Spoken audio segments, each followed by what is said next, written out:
I'm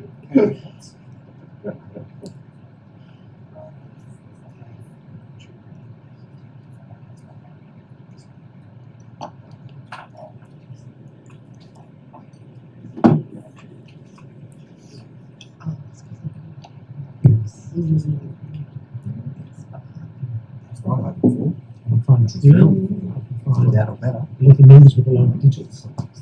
I'm trying to airdrop something to Mark.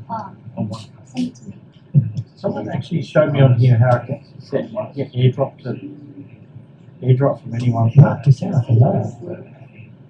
No, there was one little thing and I can't find it. Street's names. What's your iPhone?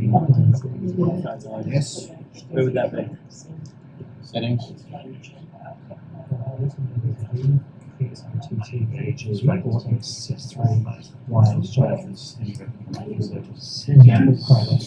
mine called? MacBook Pro 9 years. With an iPhone, it's got Trini, and then this is Trini. Oh, it's Trini. I am T3J. T3J. What's the first? It's elected _members _ now. Oh, yes, I've got X57J is mine. I'm T3JN. I'll just text it to you now. You can go Consultation like the pre-budget workshops next year. We did actually discuss it recently, and there was 200 seconds.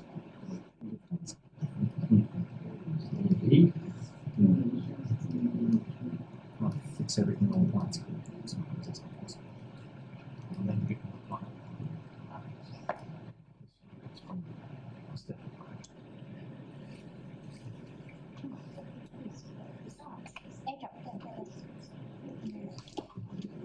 Okay, right, for 10 minutes, let's go. What's your number? T13.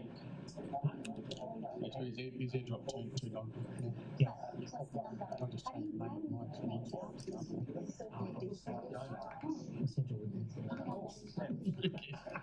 Someone will get it. What if I decline it? Would that be hilarious?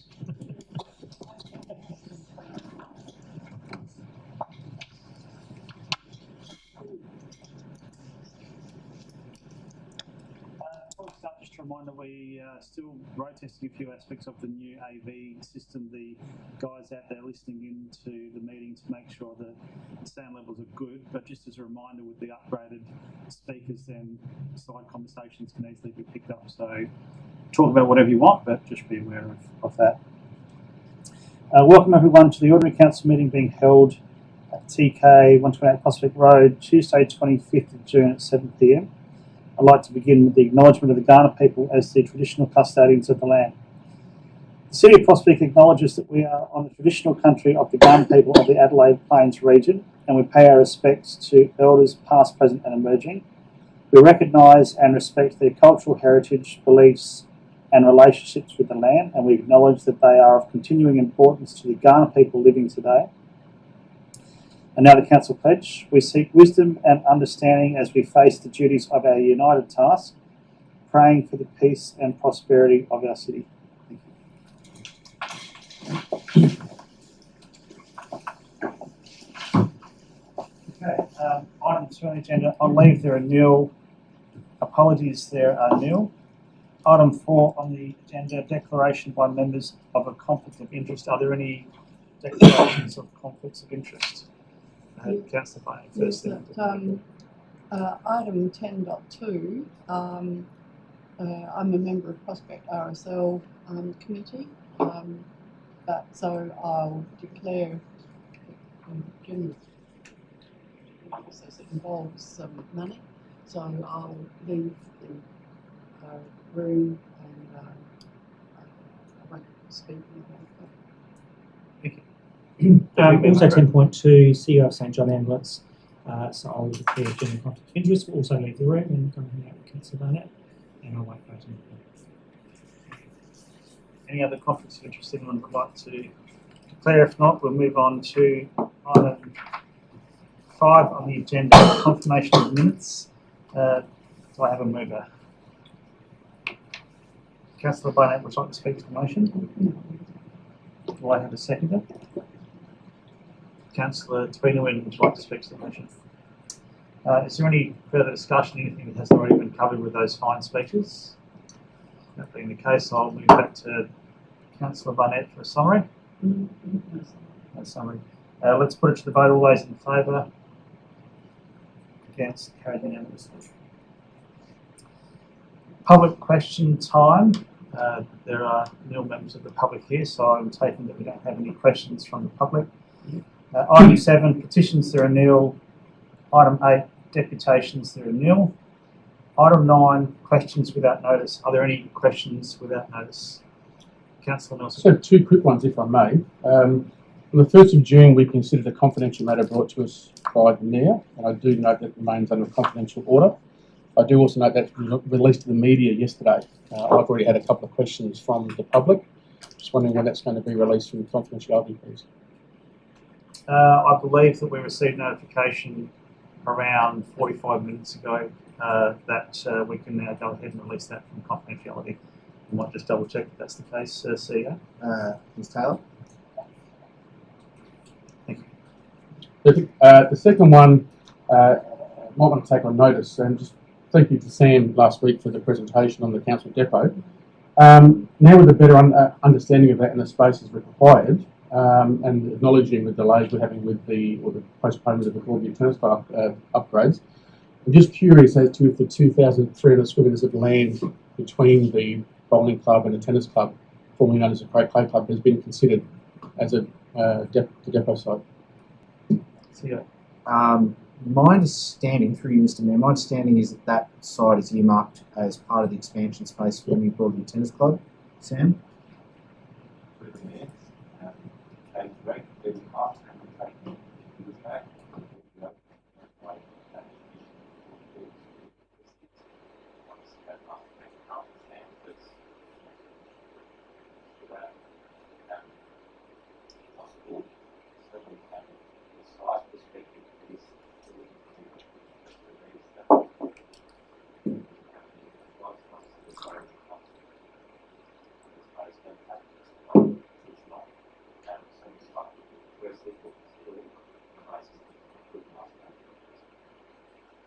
I guess, sorry, just last point on that one. I guess it was depending on how far away we are from that master plan, continuing on from that master plan. We're still waiting on funding for that, whether it was an ideal temporary site. So.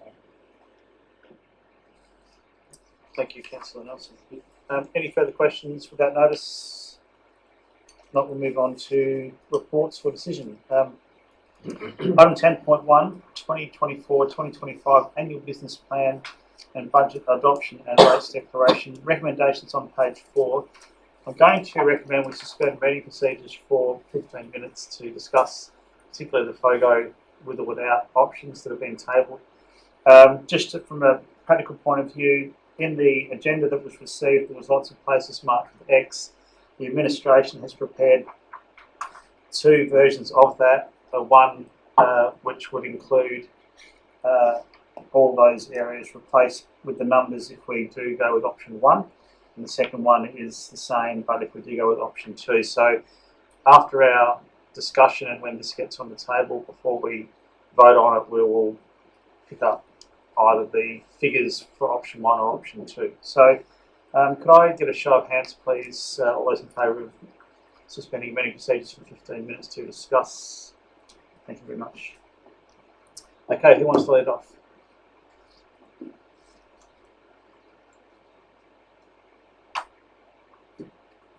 Oh, I will. Oh, Deputy Mayor Brett, thank you.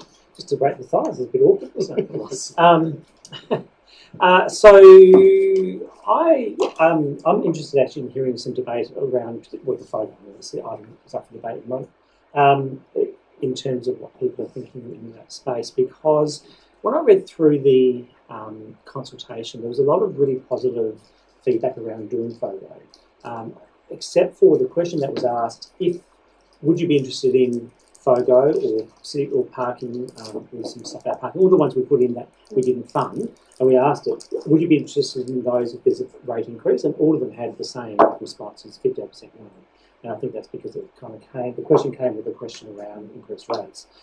So I kind of take that, put that to the side for a moment. I look at the other comments in there that were about FOGO, and people made comments that we should do it. It was very, very supported, I thought, in the consultation process. And so I think for me, I'm kind of leaning towards, well, you know, this is an opportunity for us to do it, and it's a fairly modest increase. It's not an increase forever, it's an increase for 2 years until we get up and running, and then we can either bring it back as a saving or we can continue to invest that money elsewhere. So it's not a long-term increase to the budget, which I think is good. You know, so I think on that basis, I'm kind of leaning towards putting it in. That's, I guess, my starting bit, but I'm really interested in hearing what other people have to say. I'd note that there wasn't a whole lot of love for Howard and Balfour either, but I dare not raise that tonight, or at least not yet. Maybe I'll do it later. Maybe not. Just to jump in there briefly, so option 1, which is 4.15% rate increase without FOGO, increases rates by about $60, or pretty much exactly $60 next year, and the difference between option 1 and option 2 was around $7.60. So with FOGO, as it's been put forward, it's a $7.60 per ratepayer increase. So I just wanted to put that down as a note to make. Did I see Councillor Backer or Councillor Nelson? Yeah, Councillor Nelson. Sure.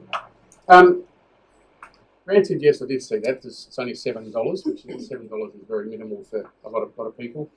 I remain convicted and convinced. Convicted, sure. Convinced that the best option, in my opinion, is still option 1.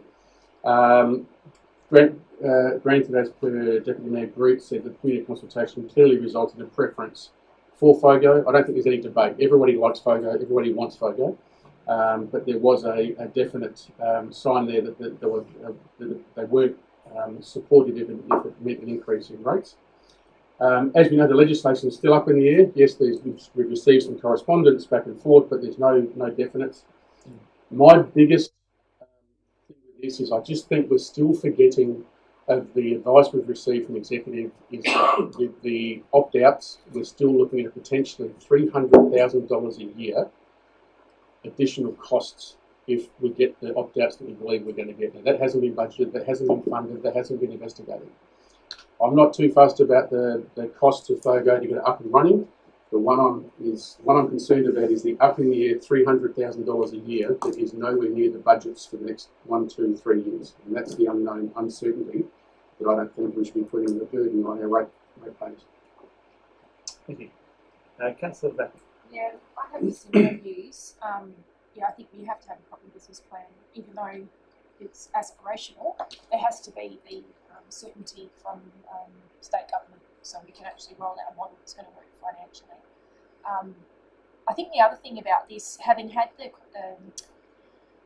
discussion last week about the depot, the current budget doesn't really give any depot solutions, and again I come back to service levels, which is not being discussed until after we're adopting the budget, which is always a bit of a difficult thing. And I'm just wondering at point 2, when considering that community consultation is not required, is there a couple of things that we need to go back at and consult on, you know, to get this budget right? So look, I'm too interested in debate around the table, and I think the way it was presented in the consultation, you know, parking but we increase the rate, or FOGO, yes, we increase the rate, not we do something instead.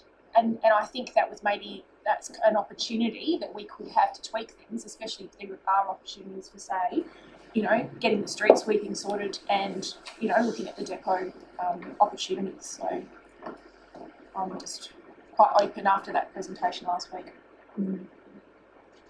Thanks, Councillor Becker. Councillor Tweenwin.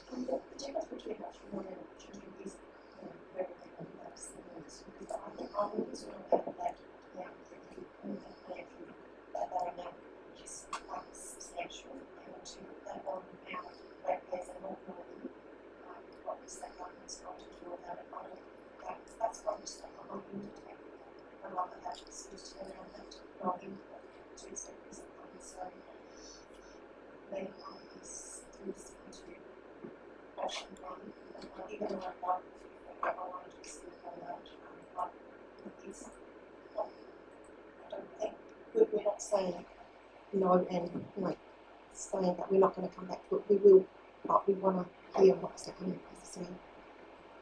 Thank you. Councillor Bundy. Yes, similarly, I think it's if we have more certainty from the state government,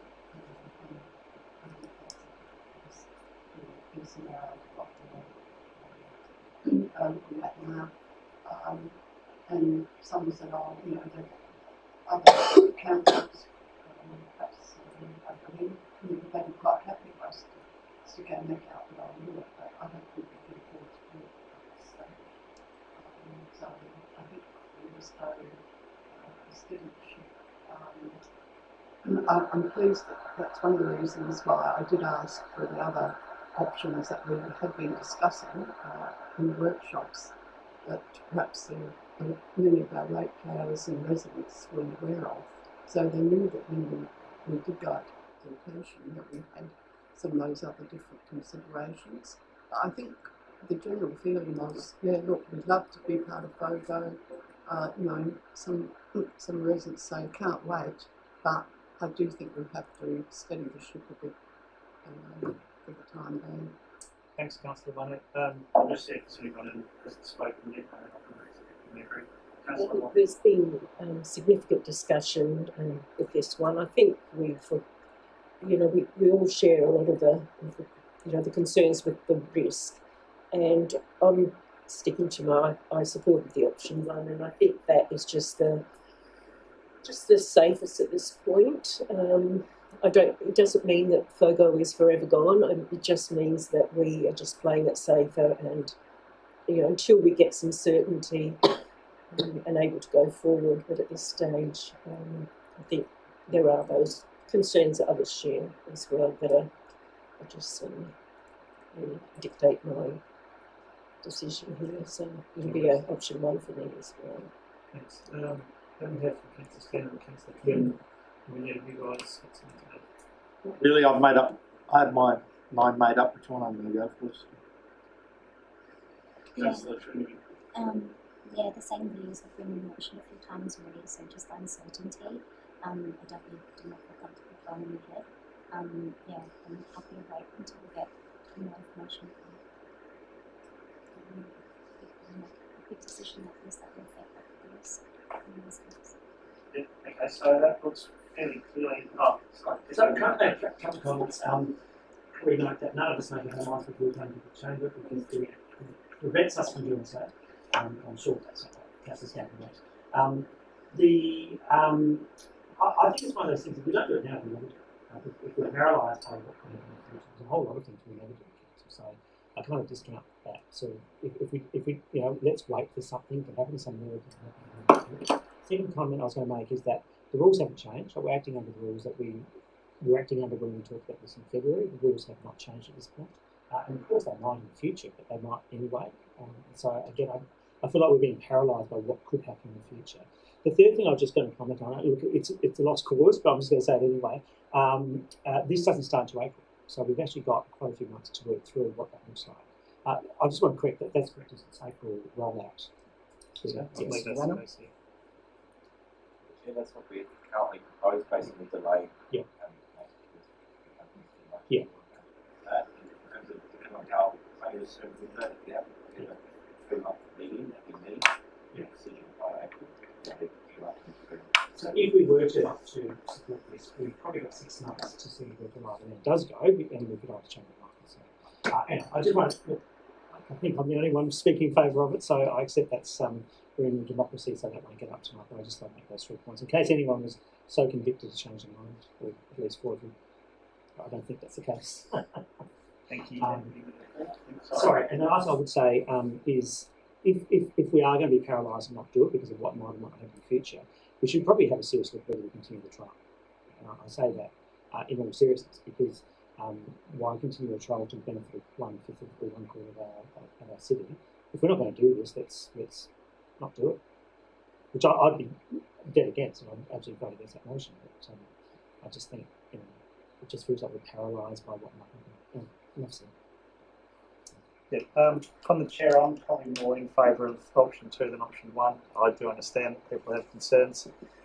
regarding what might happen in the future, but as the Deputy Mayor pointed out, nothing's changed at the moment and things may not change, but that's just my view. Can I ask a question? Yeah. So if we were to vote option 2, and then 6 months down the track, could we, like, say we don't want FOGO based on the outcome of whatever the state says?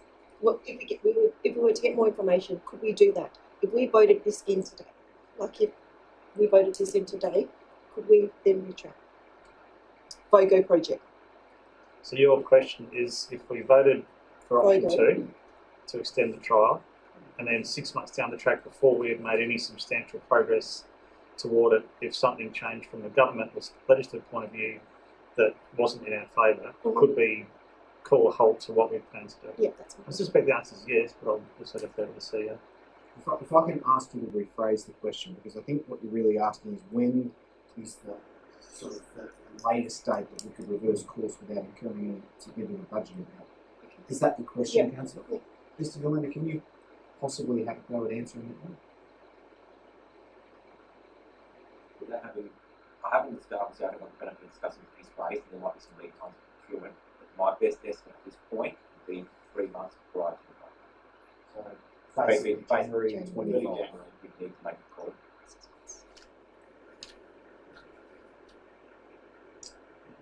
Any further questions or discussion points before we go back into session? That being the case, we'll go back into session.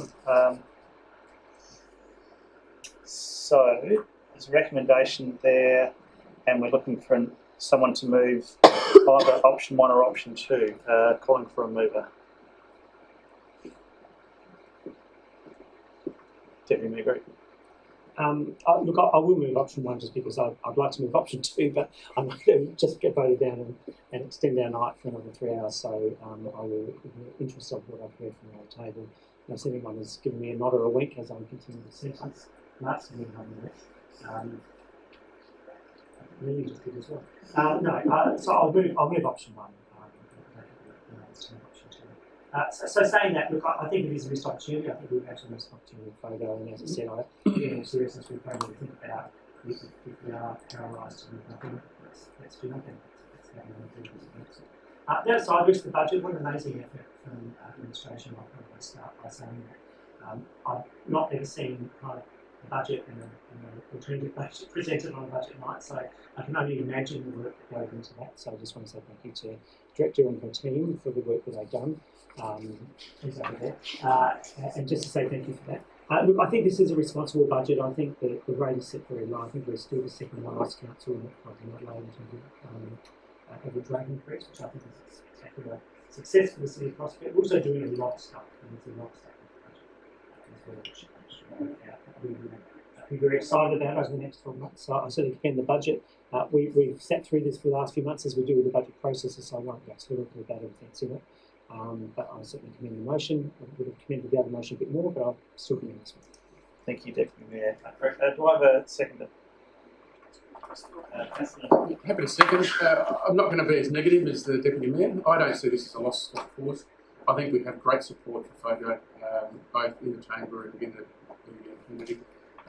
FOGO is going to be there for a long, long time, and whether it's done in April next year or September next year, following the outcome of the legislation, I still think there's a very good chance that we'll have FOGO in the next couple of years. But right, it's a great prep budget. I think they've done very, very well. Thank you. Any further discussion? Any points that people would like to raise? Councillor Mark Standard. Had option 2 been motioned, I probably would have put my hand up, but I'm very happy to put my hand up for this as well. We should be proud of this. It's second lowest in the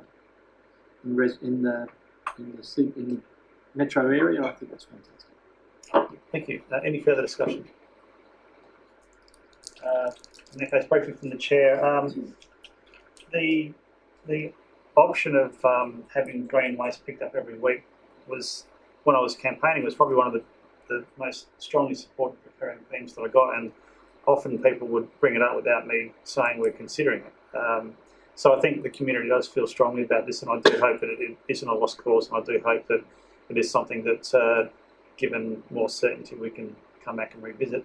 I think overall, from a budgeting point of view, I think it does represent back to basics, looking at the amount of money that we've got in the budget for the things that people expect from us. There's quite substantial amounts in there. We had to curtail a lot of things that we would have liked to have done, particularly with the operating projects in the effort or the desire to keep rates low.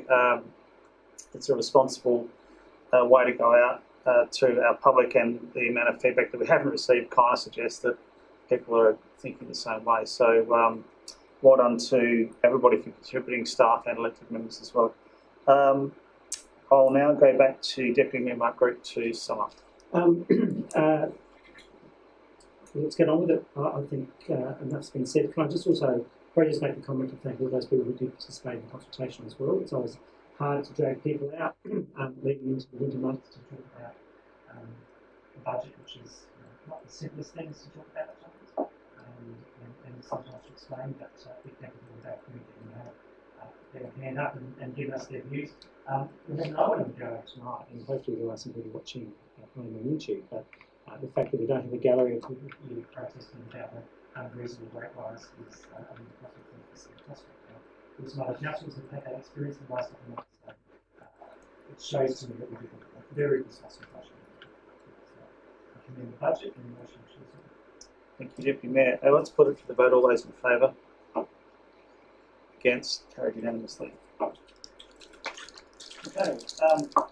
Item 10.2, discretionary rate rebates, recommendations on page 92. Do I have, I'll just wait for these guys to exit.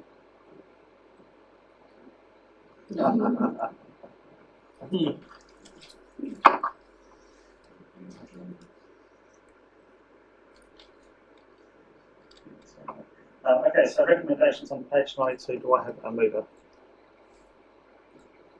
Councillor Tweedie, and then we can have a second with Councillor Hart. Would you like to speak to the motion, Councillor? No, really, though I do have a question. Yep. It says there, how do we know there's other groups in the community that could be eligible for this? If they don't know about it, how do we reach out to them? I'll have a crack at answering that one. I think the administration canvasses and they understand all the community groups that we have operating. I'm not sure whether they go to the extent of going out to people who haven't applied and asking them. I might put that question to the CEO. Can we take that approach, CEO? I have to ask Caroline. So through Chair, the approach we take is to understand properties that have changed hands, looking at who we know owns the properties, and we also go through a bit of a review of land use codes, so what the VG is telling us it is. So like all of our rebates through this process, even for mandatory rebates, we have to go through that process when properties change, and we write out to those people responsible and say, whilst you are entitled to a mandatory rebate, we actually still have questions that you need to ask. So for these discretionary rebates, we're not aware of anyone who is in line with the council's ongoing approach. So these community groups that we've looked at, we take an assumption that they are the style of community groups that you are looking for. We are not aware of any other like community groups in our area assisting in that way. That said, I think members, we're absolutely open to suggestions in this regard. If you're aware of groups who should be considered in this way, bring them to our attention. Obviously, the criteria must, by definition, be relatively tight. We don't give these things out willy-nilly, but yeah, we're always open to considering those things. Any further questions? No, thank you for the explanation.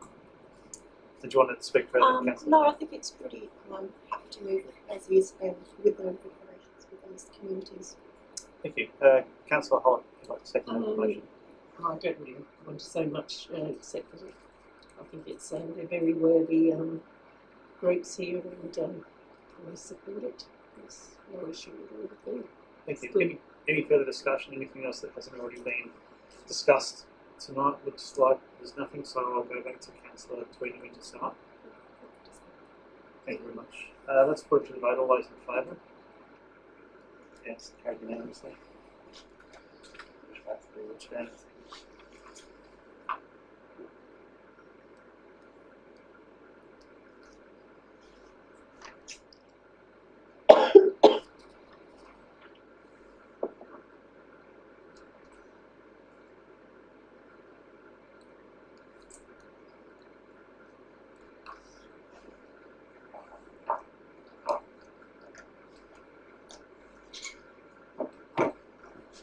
Thank you. Item 10.3, discretionary rate rebates Village Heart. Recommendations on page 96. Do I have a mover?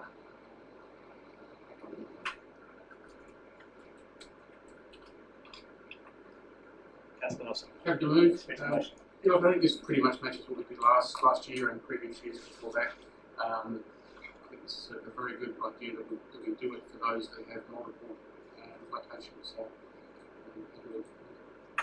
thank you. Do I have a second? Councillor Hall. Any further discussion? Any points that haven't already been made? Otherwise, I'll head back to Councillor Nelson. Sorry, Councillor Deputy Member. Quick question, and I'm sure it's here when we talked about. Sorry, Deputy Chair speaking before. Deputy Mayor, change your role. I'm sorry. No, my question was just around the contiguous lots and the fact that we combine those rebates together. I had a conversation with I sent you, of course, some conversations that we had quite a few years ago, but I don't think we've had any conversations on this topic. Are you suggesting that we desegregate the... Probably not as part of this budget tonight, but it just might be something worth thinking about for next year. Whether, in some cases, it might make sense to have that. In other cases, it's I mean, some of it I don't know.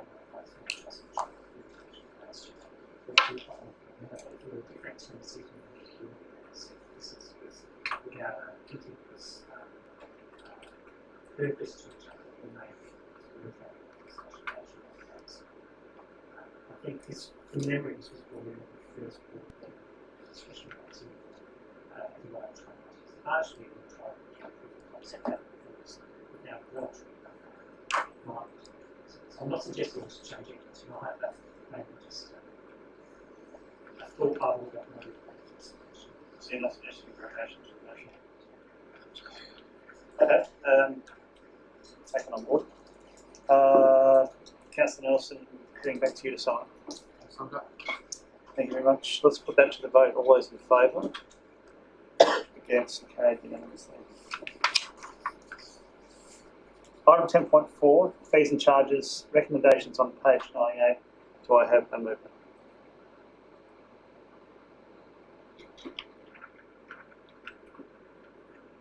Deputy Member, special motion. sorry, spinning the moment.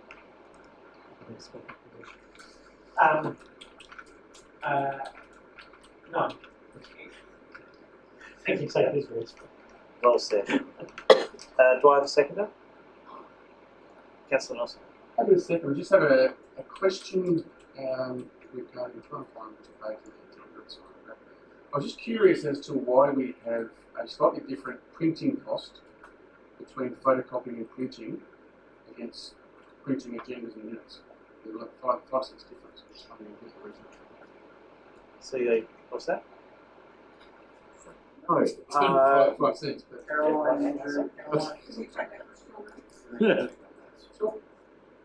interesting observation. Thank you. Anything further, Councillor Nelson? Any further discussion? Any questions, Councillor Beckett? So this is fees and charges? Fees and charges. Yeah, I was just, because my hyperlink's not working, unfortunately. Yeah, just in regards to fees for mattress charges, for mattress collection. I know it was quite contentious. I'm not supportive of the $27. I think that given places like Devonport Terrace, Harvey Street, some of the places where we've got some density and turnover of people in those tenancies, and look, we are in a housing crisis, and you know, if people have to move or whatever, I think there is a real risk that we're going to end up with illegal dumping. So not all councils have this. I wasn't supportive at the time, and I'd support an amendment, I don't know if I can, to strike that. But otherwise I won't be supporting the fees and charges if I can't take it out. So I'm going to try moving an amendment if it's taken, but if it's not, then it won't be.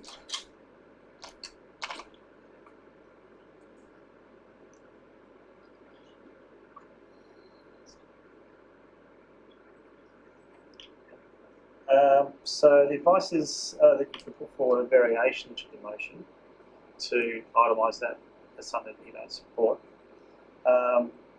We need to seek leave of the mover and the seconder to support that.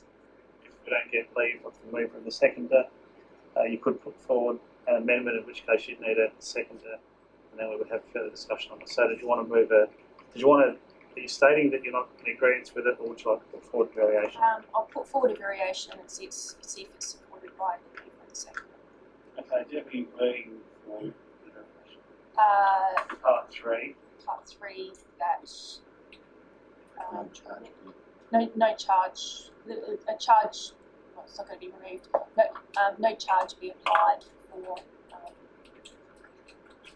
mattress collection. For one mattress collection. A single For a single. Well. In any given year. In any given year. That's what I'm trying to. No charge be applied for a single mattress collection. Is it a single or a double? Well, one mattress collection. Someone would argue. Yeah. Are you happy with that, Councillor Thacker? I'm happy with that. Movers and seconders. I can take the word out. Single. Your variation to the budget. Yeah, that's why I asked. Yeah. I won't be supporting the motion then.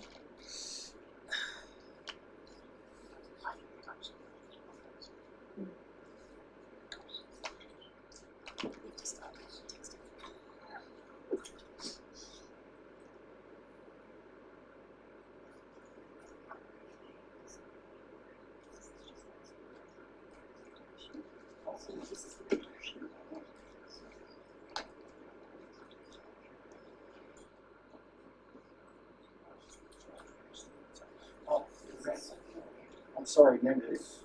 On a closer reading of the resolution back in March 2024, it was included in the draft budget for consultation. So, realize this, I tend to agree that it's open to council to reconsider this on the adoption of the final budget. Sorry, council. So you do have the freedom to move the change and to remove the charge. If you're happy with the wording, I will then ask the mover and the seconder whether they're happy with that. While I'm not in support of, I think you should advertise on something. So that's not going to make it as a variation. Did you wish to put that forward as an amendment? Yes, I would. So I'll speak to the amendment. I think I've already spoken to it. Do I have a seconder? That's too quick. Do that again. Ready, set, go. Councillor Standing. I will speak to it if I've got opportunity. You get the opportunity, yeah. It was brought to my attention that the one thing that if we take this mattress collection out of what we do, my name's spelled wrong. That's all right. What now? The mattresses now go to a dedicated recycling facility where all parts of the mattress are actually broken up and taken to where they're meant to be. If we take this out and people dispose of the mattress by themselves, they're likely just to take it to a general waste facility, and the mattresses will then go into landfill and their components won't be actually properly recycled. So what we're doing is actually downgrading our recycling activities. They might still go to somewhere, people might dump them, but they might still go to somewhere that is legal, but they won't be recycled in the same manner that they will be if they go to a dedicated recycling place for mattresses. So that's why I don't support letting residents do it themselves. I think we need to be in control of the process and it gets done properly. Thank you. Any further discussion about the amendment? That's what we're discussing at the moment. So if you haven't spoken already, you can speak to the amendment. You haven't spoken already to the amendment, so go for it. Can I, I'm broadly supportive of this. I'm saying no, I didn't as a variation, because I think it is worth the debate and make that decision, not just me, and Can I just fact check a couple of things? One, in terms of what Councillor Sanders just spoke about, I have heard consultants before. Can I just understand, is that actually correct? Are we recycling them? Because I think that's a really key point in this debate. And I just want to be sure that is actually correct. Chair, I'm not taking on notice. I'm really confident that is the case. Just I have to come back to The second question I had was more a financial one. Have we budgeted any materiality around these charges? Remember when we talked back in March, there was a conversation around what this is the budget percent. Now, we just approved the budget with this in, but I don't understand whether we're planning on taking 10 mattresses, in which case it's a material now, we're taking 2,000 mattresses and start becoming material. So, is there a sense of whether this is a material change to the budget? Ms. Lennon, Ms. Batty, I would be able to answer that question so we're not the fact that you're bringing the number for the mattress.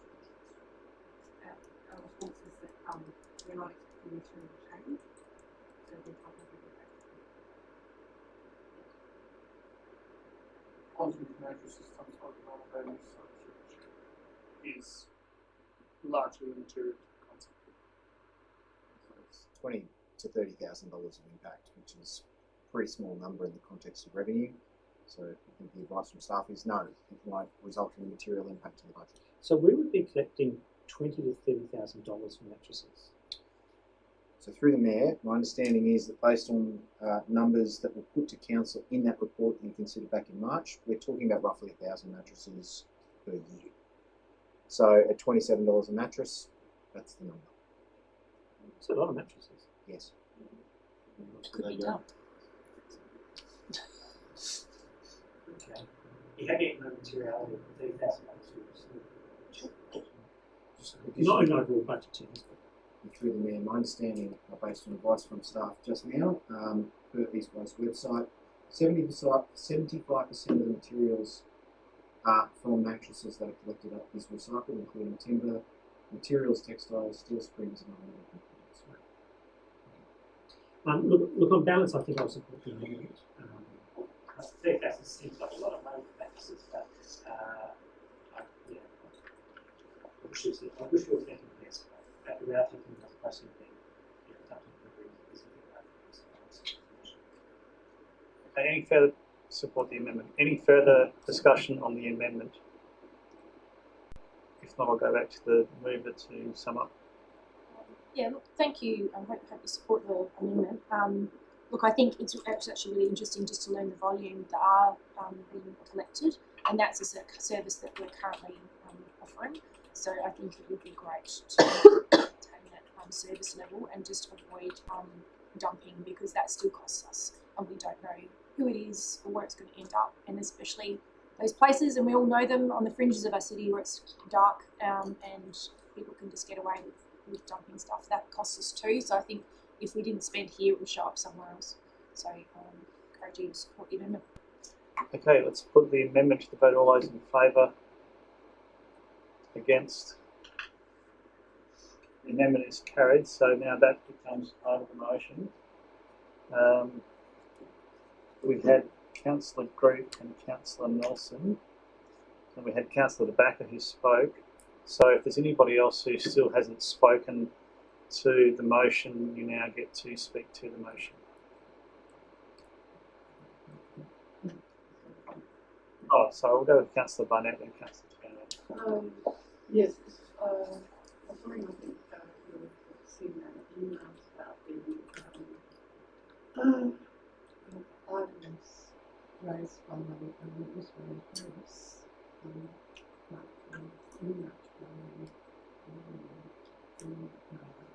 Queensland charities, but philosophically, I agree to some extent with Ms. Harris.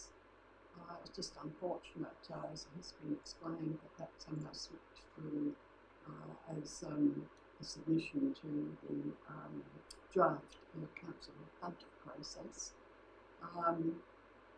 I'm aware that through being a member of the Independent Network,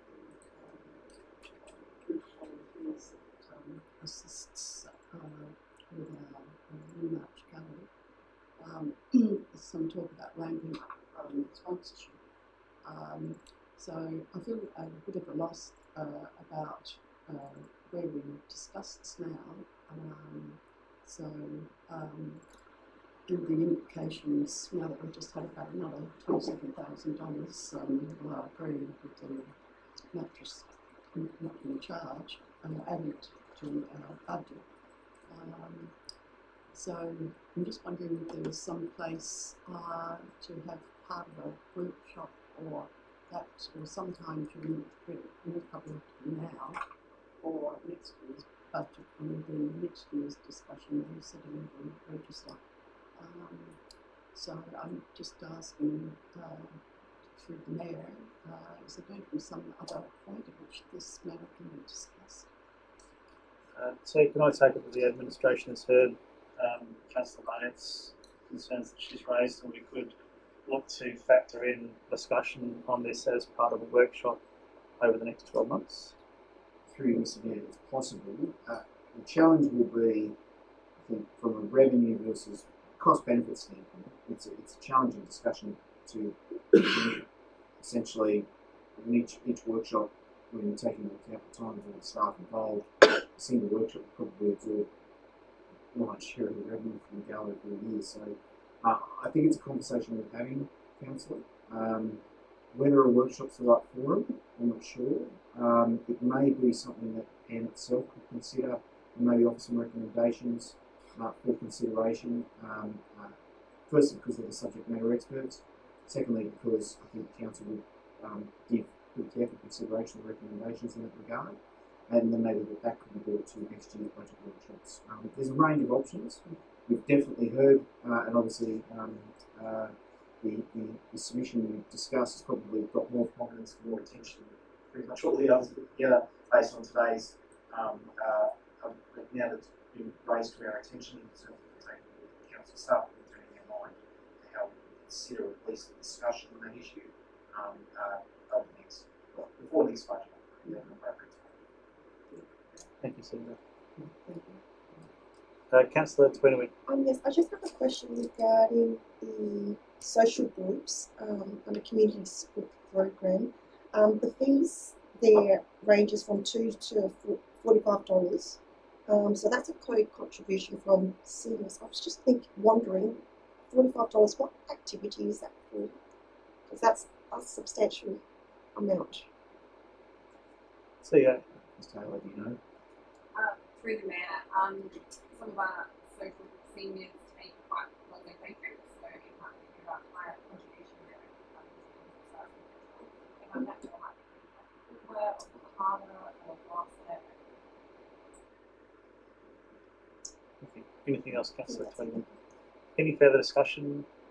I'll just have one question from the chair. I'm assuming that we would benchmark a lot of the fees and charges against our counterparts in the local government sector, and I also know, unless I got it wrong, that most of the fees and charges are the same as they were last year. Is there any CPI applied to fees and charges so that they keep pace with changes in inflation? So, Ms. Patty, can you address the broader question how we manage the lion's share of our fees and charges? We did actually have a discussion about how we were going to manage that. Obviously, if you apply CPI, you're going to get, in some cases, some very small fractional changes to the numbers. So a number of them have been held constant for several years, and then they would then be up for review each year, and then with the number change. So they will reviewed every year with that lens, but we may not recommend to you a change every year. Well, yes, and as in the report, rates are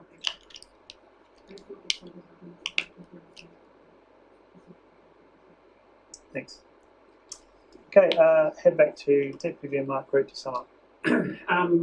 Just to say I support the motion as put.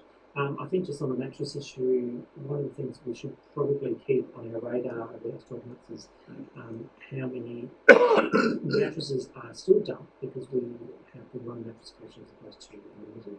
So it has an impact on whether or not the rules of next year as well. So other than that, I'll put in the motion. Thank you. Let's put it to the vote. All those in favour? Against? Carried unanimously. Item 10.5, CEO Statement of Financial Sustainability Recommendations on page 126. Do I have a mover? Deputy Mayor Mark Crew, would you like to speak to the motion? I'll just say it's a great statement. Thank you. Do I have a seconder? Councillor Christina Bonnet. Would you like to speak to the motion?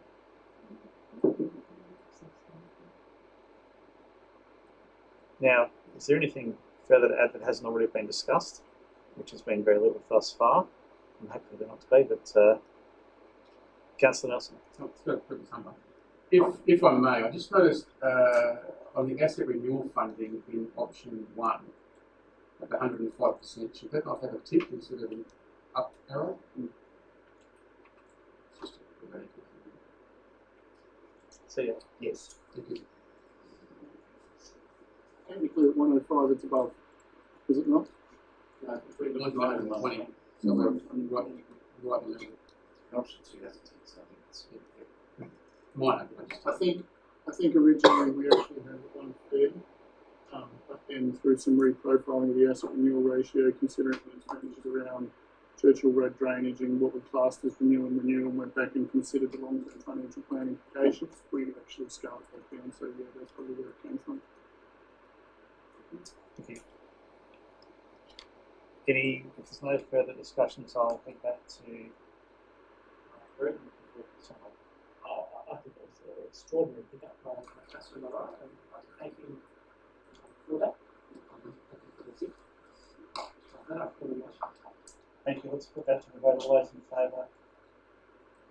Against? Carried unanimously. Item 10.6, street naming requests, recommendations on page 132. So there has been a bit of discussion around this. I'm going to give us the option of suspending meeting procedures to discuss for 15 minutes if there's enough. Can I ask a question first? I've noticed that there's a discrepancy in the name to the map that we've been given and the actual name that's been proposed. So in the map, Flax Lily Lane, which is printed in the blue area there, has only got one L. And the name that we're being asked to recommend has two L's. Actually, it's two L's in. It's got everywhere else two L's, but in the map it's one L, which is correct. So yeah. Ms. Batty, do you have clear understanding of whether it's two or one L's?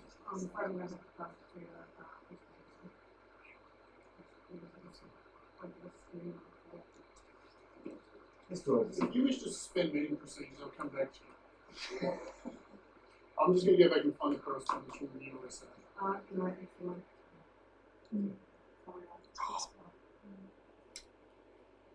So, well, technically it's still a word, it's just it's L-I-L-Y. Thank you for your question, Councillor Stanton. So getting back to the point of whether we're going to suspend meeting procedures for 15 minutes, could I have a show of hands, please? 1, 2, 3, that's enough. So we'll suspend meeting procedures until 6 minutes past 8 should we need.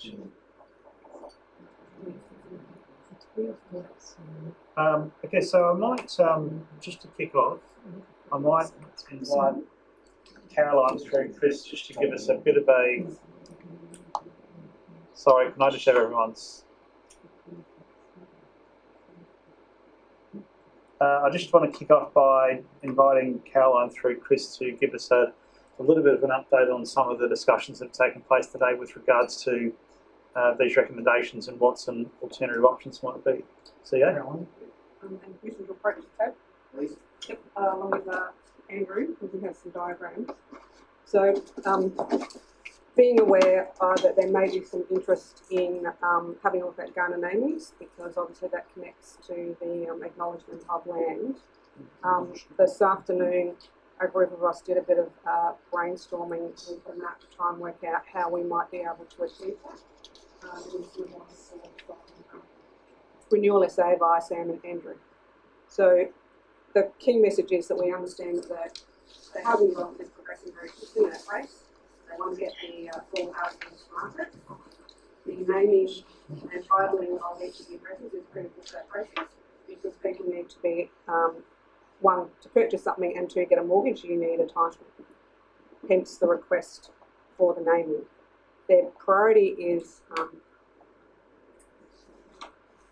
so what Andrew's given you in this first diagram is the proposal as they have presented to us, whereby the black line is the existing Paignton Drive, the green is the Jacaranda Drive or circuit, and then the other streets.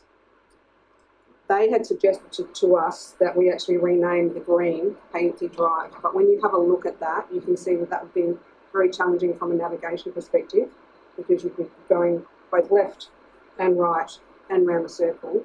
And so if you think about street numbering, that's just not, that's going to be problematic. So that's why it wasn't put forward. What we could do is revoke the naming of Paignton Drive. We could divide it into two and adopt a new naming convention for the piece of public road that is already there. The grey piece would remain unnamed at this point in time, and we would go through a consultation with to identify a Gunner name for that piece of road. That would then free up Paignton Drive to be applied to what is currently in their proposal, Jacaranda Lane Circuit. The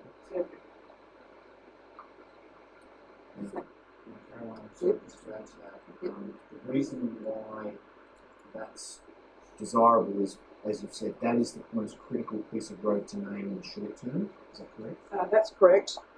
There are the other opportunities with the three other names that you have before you. The problem is that they need to resolve and finalise that by September, and we're expected that the consultation process in order to come up with Gunner names before September is likely based on past experience to get an outcome. So hence the desire to use something that has existing approval given the timeframe constraints. Thank you. Okay, open to the floor, Councillor Stanton. I'd like to ask a question. So I understand the difficulties if you were navigating coming up the circuit and going around that little trunk of the tree, if you like, would be the confusing bit. Is that correct? It would actually be all of it, because typical streets, you know, you've got odd numbers on one side, even numbers on the other, and then so you get to 20 at this point. Is 21 left or right? For your answer, the only way I could think of actually doing it is the street would be numbered 1, 2, 3, 4, 5, 6, 7, 8, 9, 10, 11, 12, 13, 14, the whole way around. So opposite number 1 might be number 100. It would be in a sequential numbering order of houses. And so you'll get to these apartments and they will be whatever number of whatever number. It'll be very convoluted. It will be not easy to navigate. If you're sending an ambulance down that street, there's the potential confusion process of that. It's not a clean street numbering approach. It would be a unique approach. Which way you come to the fork in the road and take it, and eventually you'll find my house. Certainly not a convention that people are used to navigating. Any further questions, Councillor Stanton? No, my only other thing is I noticed in the report that we've used an incorrect flax lily. Will we be correcting that before we just vote on the recommendation? The easiest way out of that is to list the names that you would like and the spelling that you would like, because it's actually, we've referred to as in attachment 1, and attachment 1 actually has 2 spellings of flax lily in it. They have it up the top and they have it in the middle, and they're spelled differently, so if you spell it correctly, we'll correct it to whatever is spelled in the resolution. Correct. Is there a correct spelling as refers to? Have you looked at Google? It's L-I-L-I-L-Y. Sorry, I had Councillor Deputy Mayor Mike first. Thank you, Mayor. Thank you, staff, for having to think about how to do this a little bit differently. So I was certainly one strong advocate for having a garden on the same way as we did for the development a little bit south, where we've got Hunter Avenue that was changed last minute. Now that's been a couple of years ago. I had a different model in my head when I've been thinking about this during the day, which was, could we just name the I don't like names, frankly, but if we just kept the Jacaranda Circuit, understanding that's the pressure point, and then we didn't approve the other three, and we can kind of kick those down the road with the sign up and naming. I'm not suggesting the three would have to be garnered, but at least one of them should be. But I don't mind what you propose here either. Just my question, the existing Bayinthi Drive coming off Church Road and south, there's no construction on there at the moment at all. So we're not impacting anybody's street address at the moment. That's correct. So the existing Bayinthi Drive is 50 metres and 5 metres, and there is actually nothing in between them. And so the original proposal came in when they did it. They didn't realise that Bayinthi Drive actually turned left.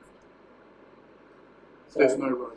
So how quickly would we? My second question is, how quickly would we need to rename that bit of Bayinthi that goes into Church Drive?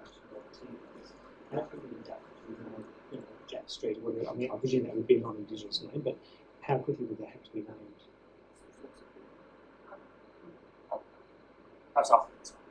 Immediately at the same time, because it is a current public road and a public road register that has utility services and these other references throughout a range of agencies, so extensively tonight. So we would need to name that one coming off Church Road tonight, as well as then using the existing Jacaranda Circuit and rename that Bayinthi Drive. So we have to come up with a second name. Group Street. Group Street, in a second. I am Group Street. Okay, so I quite like that. I wasn't convinced about when I first was hearing it, but I'm more convinced that the south part of Bayinthi Drive is so no one can see. I might just try to people about addresses. And I like the fact that the centre piece actually sits within the Christian name, which is Councillor Nelson, then Councillor Barnett. I'm sorry, I'm a bit excited about this. Let's do it off. Look, I'm similar to Deputy Group. I can't see myself buying an apartment on Frank and Crescent. Thanks. I like Jacaranda Drive. Jacaranda Drive, I think, and the fact that the painting of the 107 Jacaranda Drive is something right there, I think that makes sense. Absolutely, that makes sense. My question, though, is why couldn't we have Bayinthi Drive continue around and instead of Frank to Crescent, why couldn't Bayinthi Drive continue east? That way it goes straight through from Churchill right to the train line, then around to Frank to So, if I refer to the drawing that has the black and green, Council has already formally named the unbuilt section of the road Bayinthi Drive. So what it would mean is, as you come in from Churchill, if we resolve to name the yellow section also Bayinthi Drive, you would come in off Churchill and turn left into Bayinthi Drive or continue straight into Bayinthi Drive. So it still retains the issue of having a fork in the road. Scott, I might just take this to the logical step, which would then be, well, if we just change the name of the piece south of that, could you then continue Bayinthi Drive into the yellow piece? The principle of that is perhaps precisely the same as put forward in the other one. Yes, it is possible. That just makes one would argue you could go orange to yellow and make that Bayinthi Drive. You still have the issue that the grey is currently known as Bayinthi Drive, which you would have to revoke. And because there is a road built at this end with a street sign on it, you still would potentially have to know that, or just that is the road. Councillor Nelson suggesting you revoke this section, yes, and Bayinthi Drive follows orange and but yellow. There's no road there. Well, we would still need to revoke the name. We'll formally assign. But there's nothing built there. There's nothing for a couple of years, so we've got time to rename that one. So your suggestion could be you could go orange to yellow and call orange to yellow Bayinthi Drive. Where we're keeping the Gunner names, it's not throwing around franticanities and everything else. I should be clear to say though that site to the south does have a planning consent to undertake construction on that property. So it is something that could start in 6 months. It may not be 2 years, we don't know. But they do have a planning consent in place. I mean, my whole thing was saying it's obviously a lot of these things are going to be personal effects, and I wouldn't like either on Frank Penny Crescent or Flaxley Lane. Tuckaroo and Jack Randall, sure they work on it. I just think the other ones are not sure. Thank you. Councillor Barnett and Councillor Beck. Yes, picking up that on the letter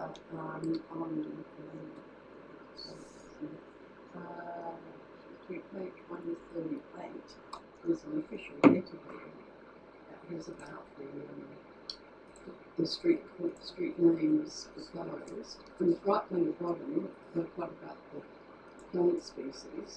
And if you look at Diana Revoluta and Diana Carolina, commonly known as the Muflax lily, the lily is L-I-L-Y.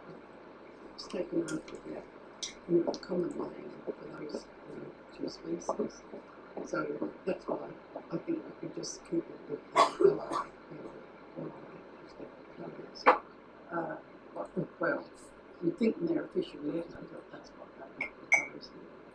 Looks like it's got something. And I don't know if there's some room for Penningford Drive, and then we go off east, Penningford Drive east and Penningford Drive west. You know, it makes it a bit clearer, because if you go around one corner one way, you know, you could still be mixed up. Then you turn around, go around all confused, and you're still going to be in Penningford Drive. Thank you, Councillor Barnett. Councillor Beck. We've still got a couple of minutes to go.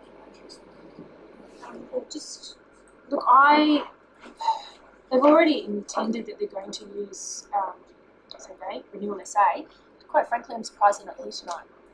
You know, it'd be a really good opportunity for them to talk to us. And the thing is, we're councillors, we shouldn't be giving opinions on an engineering infrastructure project that potentially has properties already sold.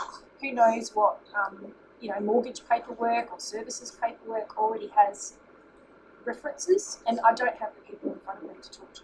So I'm more inclined to stick with what I've got. I wouldn't say it would be Councils for South Australians at the moment. I think they should, name it, get on with it, and then we can look at this to do with the reserves.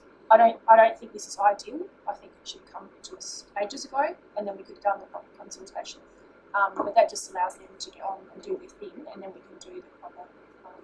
Because we don't know what implications us this would be a nice name or whatever can have to a multi-million dollar development.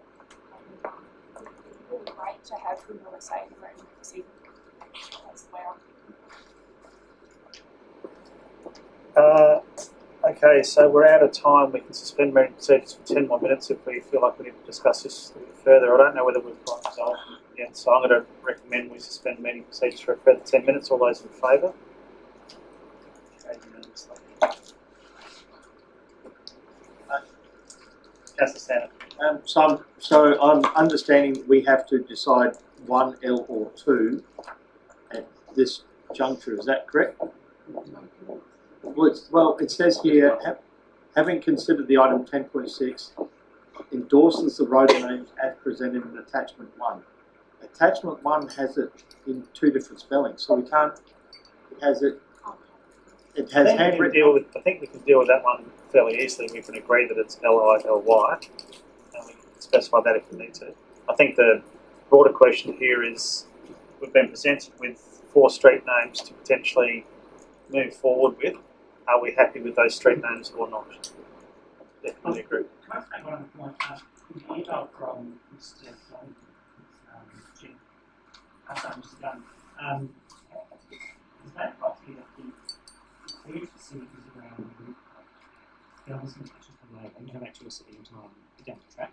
So rather than getting too fixated on all of the street names, the loop one is the one that they need to get ahead with in terms of marketing or watching. So, I'll ask them I was just thought that I really like that we could put about making that payment. That's why we can vote and out to do that later. Oh, sorry, I can do that tonight. We could actually use one as a name if we want to. And the other three we can thrash out and maybe invite USA here to understand from them those other three names. But we only actually have to, and this is not that's the same English as well, Sterling at the moment. We actually don't do that. That's my interpretation at the moment. So is that the circuit plus a little bit coming off it? It's the road coming from Churchill Road, which we have to come up with a name for, and then it's the circuit. Required by administration of the that's drive the circuit. Sorry, so is it? It's drive. Sorry, so you're suggesting that this loop part and the little bit coming off it, is by Indy Drive, The loop and the stick. and then everything else is up for grabs. With the existing Bay Exactly. The drive needs to be good. It's not and that would be that's a lesson to remind you which number us. Does that one need to be dealt with tonight? Yes. Yep. To answer the question in its full, neither of these actually have to be resolved tonight. They have to be resolved so that the marketing material, the idea here is that the marketing material can be generated in September so they can start selling everything. Renewal SA are going absolutely 110% gung-ho on this development right now to launch all these housings. They'll talk to you about the housing crisis, they'll talk to you all about that. Their marketing material needs to be ready by September is their current word. The reason I proposed not to go through a consultation process was because if you recommended tonight that we hit a consultation process, we would be coming back to you at the very death. So there is a little bit of wiggle room in this as a process. This, if you wish, we can come back and have a wider consultation with them as a result of this, and you can actually make a decision next month on this. They will be okay with that, but they are desperate to get this done as soon as they can so they can go forward.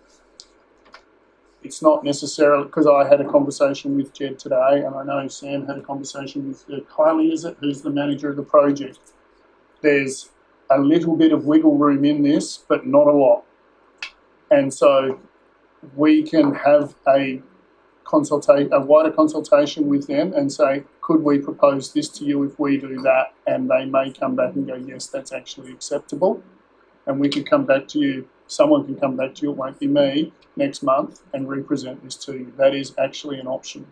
There is an option here that you can go and do some public consultation on this. There is an option that we can go to a wider conversation with Renewal SA and propose this back. Or you can exercise your decision here tonight to make that decision. So is this matter important enough for us to sort of say, well, let's vote it down tonight, postpone it tonight. See if the CEO can bring in a workshop in the next 3 weeks.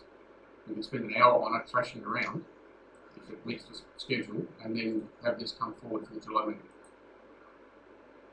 Through the chair.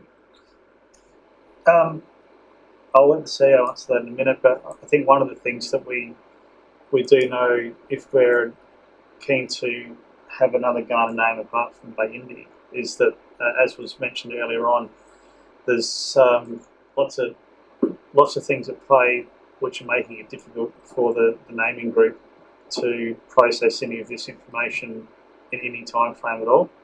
So it would feel that we can, as is kind of been suggested, we don't deal with this tonight and we hold a workshop, but getting a new Ghana name for one of these roads apart from Bay Indy would seem quite likely to be off the table as a general rule. So that doesn't mean that we can't reconfigure what Bay Indy Drive looks like, but I don't think we'll get Bay Indy Drive and another Ghana name in the next month.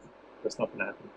So I think we can keep going around in circles tonight without having a dedicated hour or something on it, rather than wasting time tonight, I guess. I don't think we've got a consensus tonight. I think that my suggestion would be that we let this sit, we do nothing with this motion, but we do look for a workshop and potentially invite Renewal SA if they feel strongly about this to come in and speak with us. Sorry to put words in your mouth, CEO, but that seems to be something which people might appreciate. So we'll go Councillor Bennett and Deputy Mayor Group. But don't we feel strongly about the Valentine Drive and that challenge, and just keeping the Jacaranda Circuit as the actual circuit, not the little stem thing. I think that we were feeling strongly about Valentine Drive and making that. I think we've got about 5 different opinions floating around at the moment, so I really don't know whether we can make a decision based on that. I honestly think we should give ourselves time to consider this properly.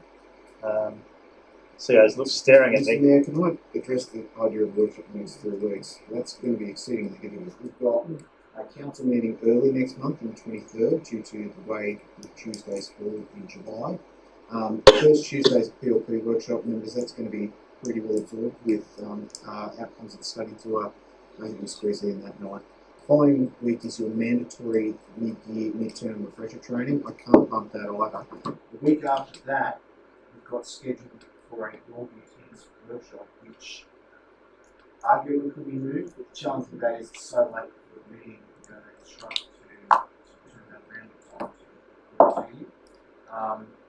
Unless we have an out-of-session workshop on another night, which is always problematic in this council. There's a lot of three councils that have done on Thursday or something else. So it's potentially, well, everything's possible, but it's going to be difficult to achieve that. And I think there's another alternative, and that is if you've got an idea that you'd like the USA to consider, that you move that into the motion tonight, say that go and find a Sagana name if you can, or propose some other names because we don't like these ones.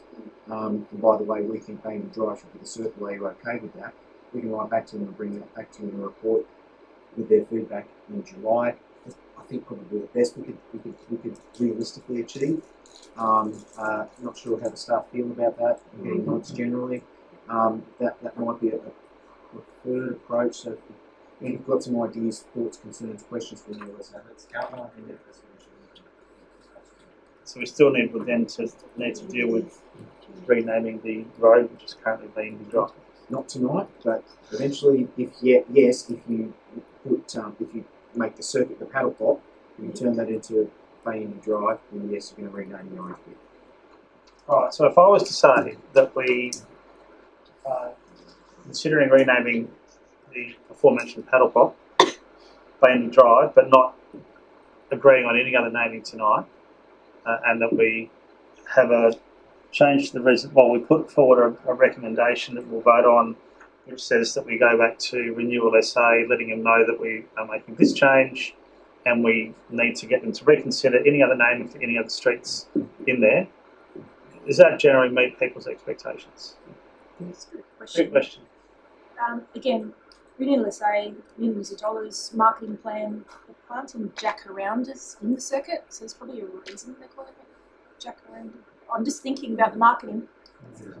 Yeah, exactly. So, well, they have given us advice that they need their marketing material ready to go in September. The reason they're calling it Jacaranda Drive is because jacarandas. So, just from a marketing standpoint, so I'm just really nervous. I'm going to support the recommendation as it stands. I'll get more into that in debate, but yeah, I'm just... The other alternative that's been suggested is that on our options paper, orange and yellow become Baindy Drive, leaving potentially Jacaranda as it is, and the other streets still to be named something else. So that's another option we can consider. Yeah, I'm in favour of that. I agree with that somewhat. Yeah. So we get a substantial garden name, and we've got Baindy, and then we've got Jacaranda, and then we've got a couple that still haven't been dealt with. Can I ask what the plantings would be like on the existing Baindy Drive here? What trees are they? Is it going to be a fairly grand kind of entrance with gardens? It looks fairly wide, and there's a bit of land there on the side. I was just wondering what the landscaping is as an entrance. So if it's quite a grand looking entrance entering in there, because it is wide, might just be Yeah, just I'm looking at my relevant assessment manager, my vacancy works. Does anyone know the answer to that question? Through the chair, landscape, concept landscape plans have been prepared. I have taken on notice to the extent I believe it's only inside the development, and then actually considered for externals. But that's at concept level, requesting further information outside the It's just that I see a fair bit of land there, and there's the width and the road, and I thought,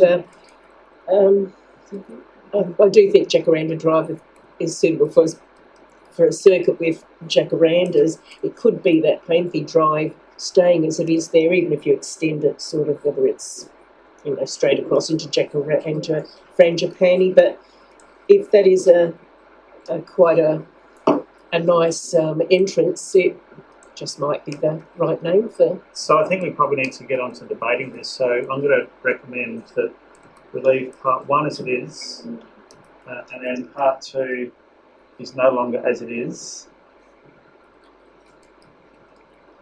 And we put that, again, this is just putting something forward that we're going to debate, so we can get it on the table and discuss it, make a decision after this. I'm just waiting on some words from Mel.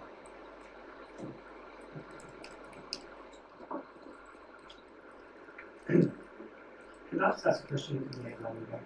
Yeah. I was confirmed that the right to name roads in the council area is a separate possibility. So we have the ultimate responsibility for naming roads, and we can choose to name the road wherever we choose. Good question. I would have thought so. See ya. Understanding is yes, and it's from the board staff, and it's the student approach to answer that question. I understood that from the last process, that because we did end up naming it to what the developer wanted us to, we changed the name.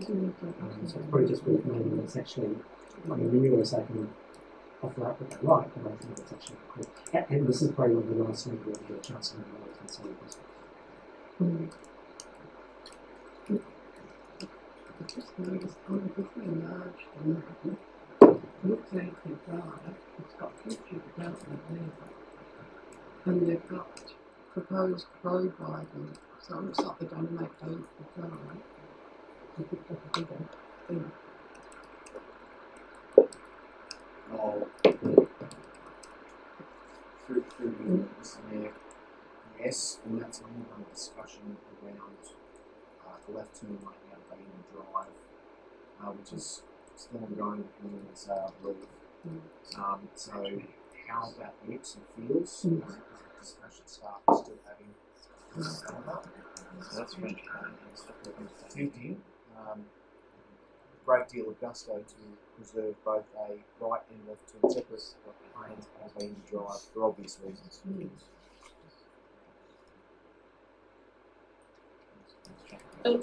Just having, I just look at blowing up the map a bit there, and I think where you have the existing Plainview Drive, I mean, people really don't like Frangipani. It is to have that road just go straight into Frangipani and go right round. It becomes overall a significant road.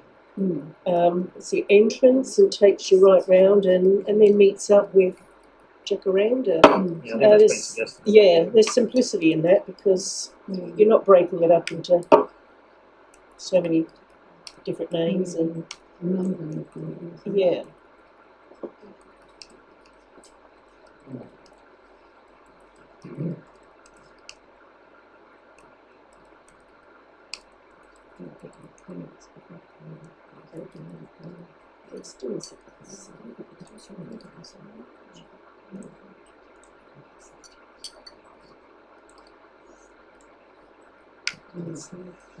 Okay, we're just getting those proposed words up, and then we're going to go back into session and get this moved. So bear with us for another minute.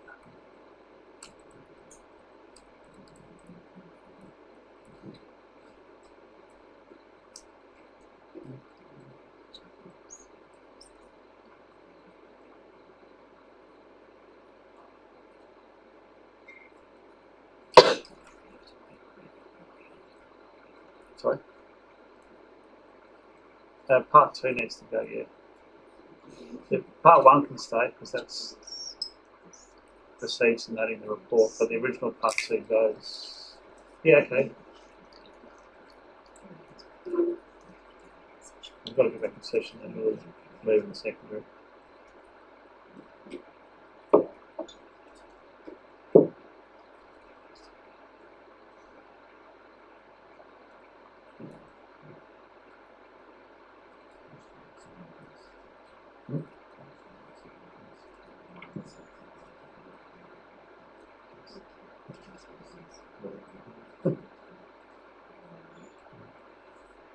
Okay, so I'll give everyone a minute just to read that.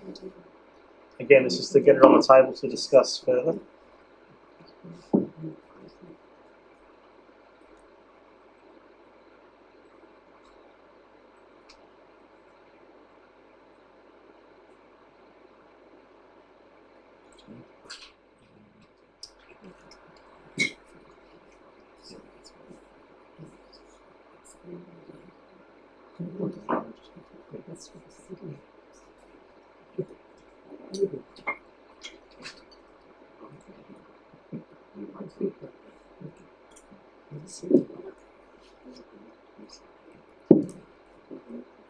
Just, Gwen, if you could just chuck in Frangipani Drive.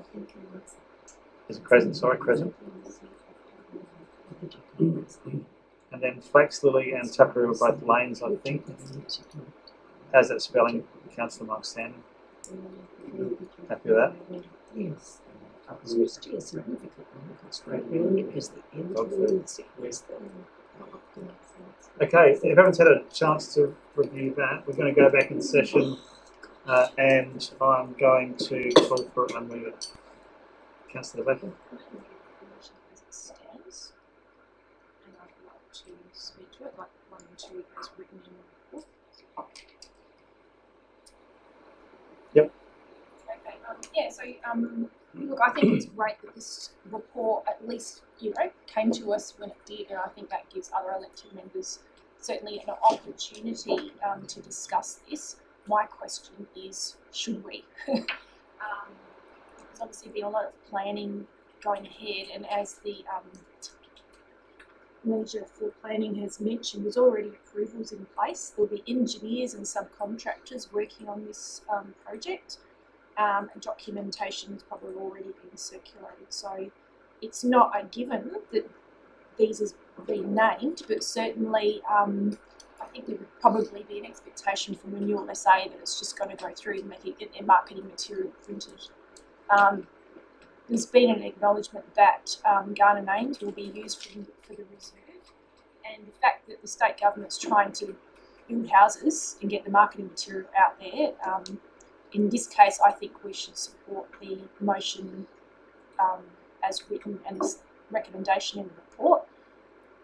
Council exists by the grace of state government, and certainly discussions such as these is, yes, they're very important to have, but it would be a shame if this was seen to be an impediment to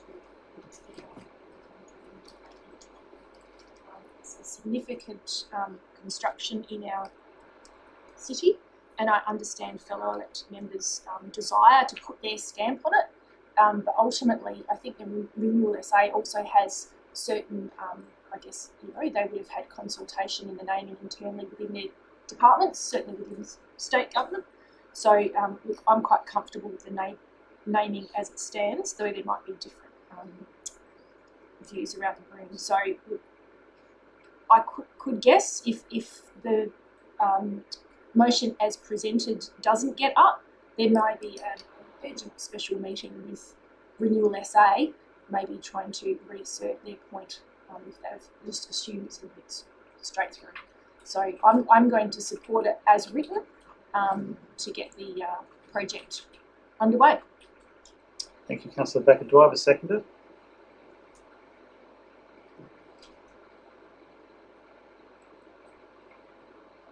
Okay, we don't have a seconder for that, so that motion's lapsed. Would anybody like to move a motion? Any motion? Deputy Mayor Mark Creek. Okay, I'll move the motion. It's not the one up there either, though. Okay. So I'll move item 1. I'll move item 2. So I'm doing this on the fly a little bit, and I think this is a bit of the problem that we are doing this on the fly. So basically what I would like to see is Jacaranda Circuit be named Bainton Drive. So the pedal pop be Bainton Drive, and the rest can remain unnamed until we need to. Do you need to deal with this section coming into the development? Then I'll call that. So this is the problem. You know what? I'm going to withdraw it because I think we're better off laying it on the table and coming back and rushing it. So I'll withdraw. Okay, so I'll just ask one more time, does anyone like to move any motion at all? If not, then we'll move on. Item lapses.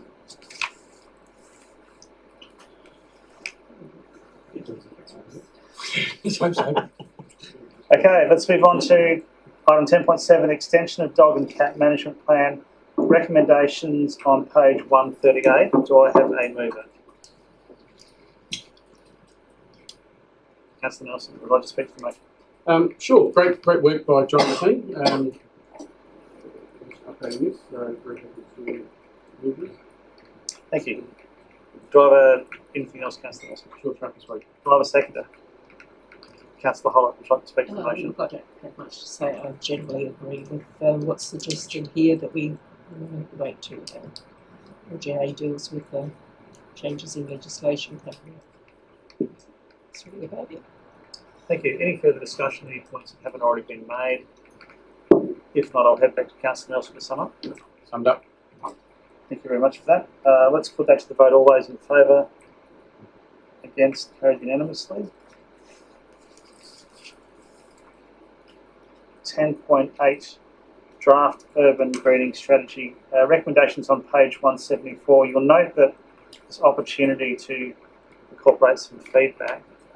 If there is the will to discuss this and to put forward some feedback, then I'm happy to suspend meeting procedures for 15 minutes.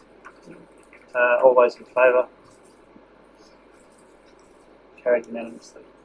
Okay, Councillor Barnett would like to go first. Yes, generally in agreement with the strategy, but with the tree rebate strategy, I have a question about the section that talks about planting trees on private property.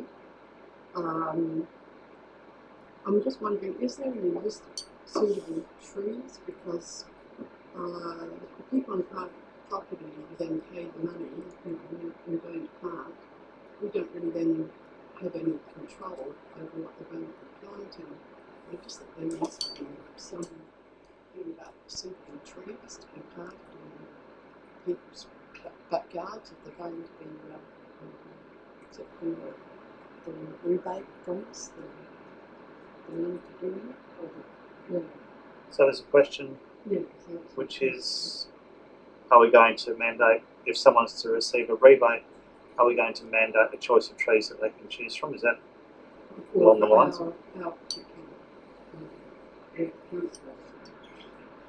So yeah, good enough of that one. Yeah, maybe funding free. We haven't thought through it at this point. It's something that generally cancelled.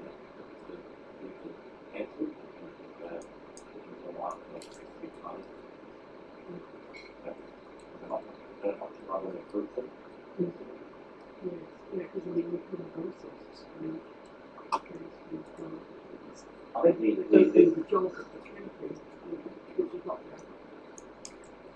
think the intent is to grow the canopy. People will which tree species will have been specific in that sense. We think there was an option. We can think for one of our tree unregistered, which would place some the fact or some species that may present may which require we speak up as a maintenance from us on our land, but that's where it's likely to be. Because the main point would be that the canopy is suitable trees and trees. All right, thank you. Thank you. Anything further, Councillor Barnett?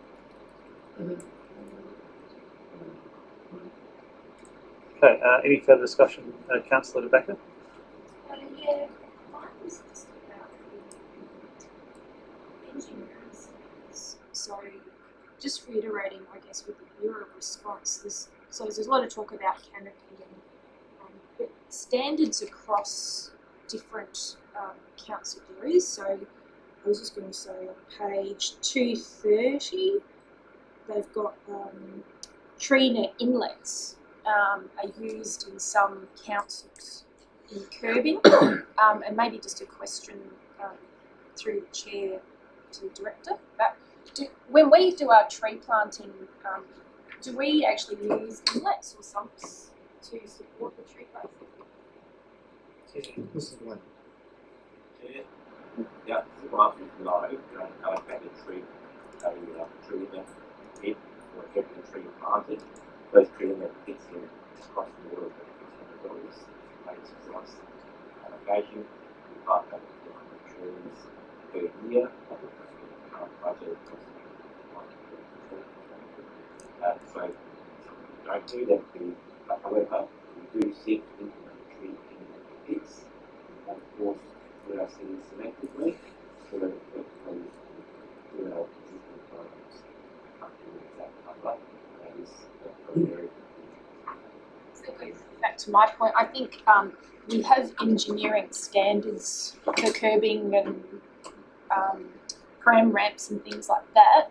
I think certainly for engineering standards for trees and pavement lift and compacting underneath pavement so you don't get tree roots needs to be standardised across era councils, because I think what's happening at the moment, we're planting, this is more related to the feedback, but consistent engineering standards, because we might plant where it's convenient, but it might not necessarily be best practice in what's happening in other councils. So I think just reiterating the engineering standards for tree planting across councils, so we to minimise trip hazards and damage to infrastructure, our infrastructure, and also residents as well. Thank you. Any further discussion, Councillor Nelson? Just briefly, I mean, it's a great initiative. Certainly roads, I mean, in our ward, certainly roads like Regency Road and Maynooth Road can do with this, you know, what they've done on, I think it's page 245. I just don't think policy area 1 goes far enough to entice developers to get on board. Again, I don't know how much power this department has, but I think, you know, if any advice is to be given, it should be the fact that providing incentives, education, and best practice guidelines is one thing, but passing a legislation or putting in some guidelines or some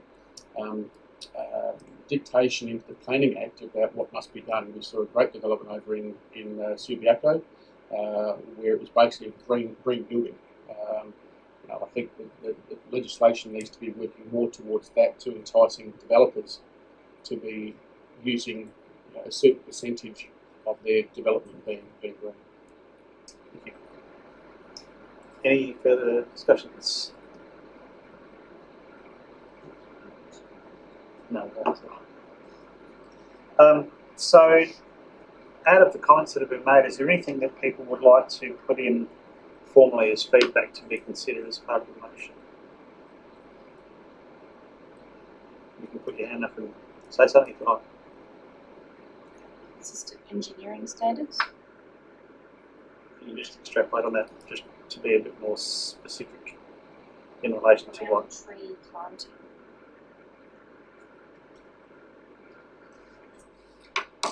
So yeah, if I can just interpret what you're saying, we would like them to consider standard engineering practices around the planting of trees by way of process, location, and accompanying infrastructure. Sounds good to me.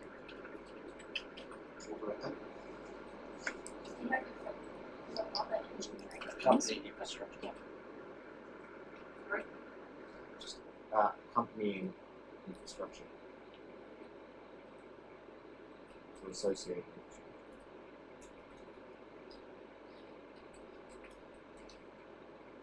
Do you want it to say apply consistent at the start?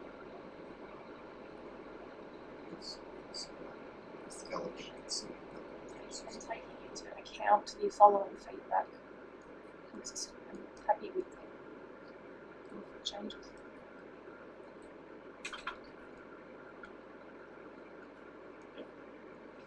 Okay, there's two more comments. Would either of those people like to formulate that to include here as formal feedback? I guess might need advice from the staff, but these guys have the power to advocate to the planning minister or to Plan SA to advocate to them to put more emphasis on developers to do more greening of their buildings, have a certain percentage of their buildings being green. Do they have that ability?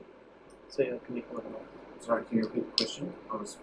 Does this department have the power to advocate to the powers that be to enforce a little bit more stricter legislation with regards to things like minimum content and set percentages being contributed to? Mr. McCluskey? Through the Chair, answering two parts. Yes, we'll have opportunities for advocacy. Our Strategic Planning and Development Policies Committee will later this year meet to discuss at some point when it's released the draft Greater Adelaide Regional Plan. But I have no doubt to touch upon this issue. And the effect of the regional plan is to provide the government's foundation for how the planning design code should be changed. So yes, that is possible. I do note that about 5 hours ago, the state government released a housing roadmap flagging a series of legislative changes, and something they have flagged is a standardised engineering suite across all councils in Metropolitan Adelaide. I do not expect that will incorporate all of the things we would like to see in this space, because it is made clear in that document, in my mind, that the target there is expediting the delivery of homes at the moment in the outer suburban areas. And I expect that's where the engineering standards will be delivered in terms of their quality of service standard. So yes, advocacy opportunity, but be aware of the context of today's announcement. So I guess based on feedback from Mr. McCluskey, if I may refer to him again, is it worth us putting in some feedback saying that we'd like them to do more advocating? I'm sorry, you're referring to Green Adelaide advocating to the department? Yes, in their submission. Mr. McCluskey? Through the Chair, my advice is that perhaps we could suggest that Green Adelaide be an active participant in the draft Greater Adelaide Regional Plan, because that is the point at which we'll be determining the foundation for future code amendments in the code. Yeah, you could certainly capture that. Yes, that's fine. Thank you. Councillor Bunnett, did you want to encapsulate your comment into some formal feedback? Yes, I think, does that refer to part 3?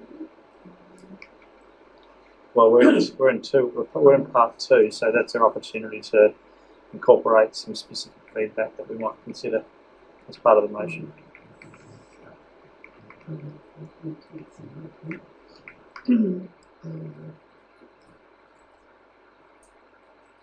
That something like about that the suitability of tree planting on private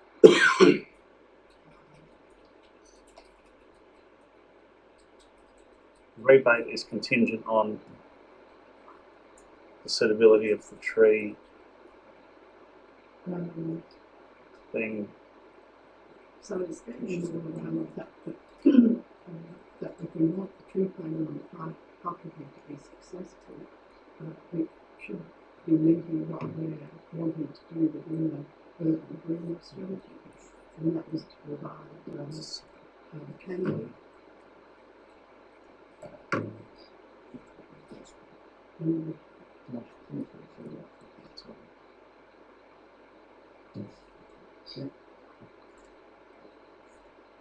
So, did you want to check those words out and see if you're happy with them? Of course, we're going to debate this, so. Well, that's general enough. Okay. If there's nothing else, I'll pause back into the formal session. Recommendation. Can I just say something? Are we still out? Yeah. Can I speak? Yes. I was, just in regards to what Christina said, I mean, the size of canopy will also be chosen on just what land you have, and so it really would be dependent. I mean, if you had some restrictions on, you know, that you had to be over a certain size, you would then choose just not to put a tree down at all. You could have put a smaller tree there. So I think that one would sort of something more specific. Well, estimate that. Yes. I'm going to pause back in the formal session. So recommendations there on the screen. Do I have them move on?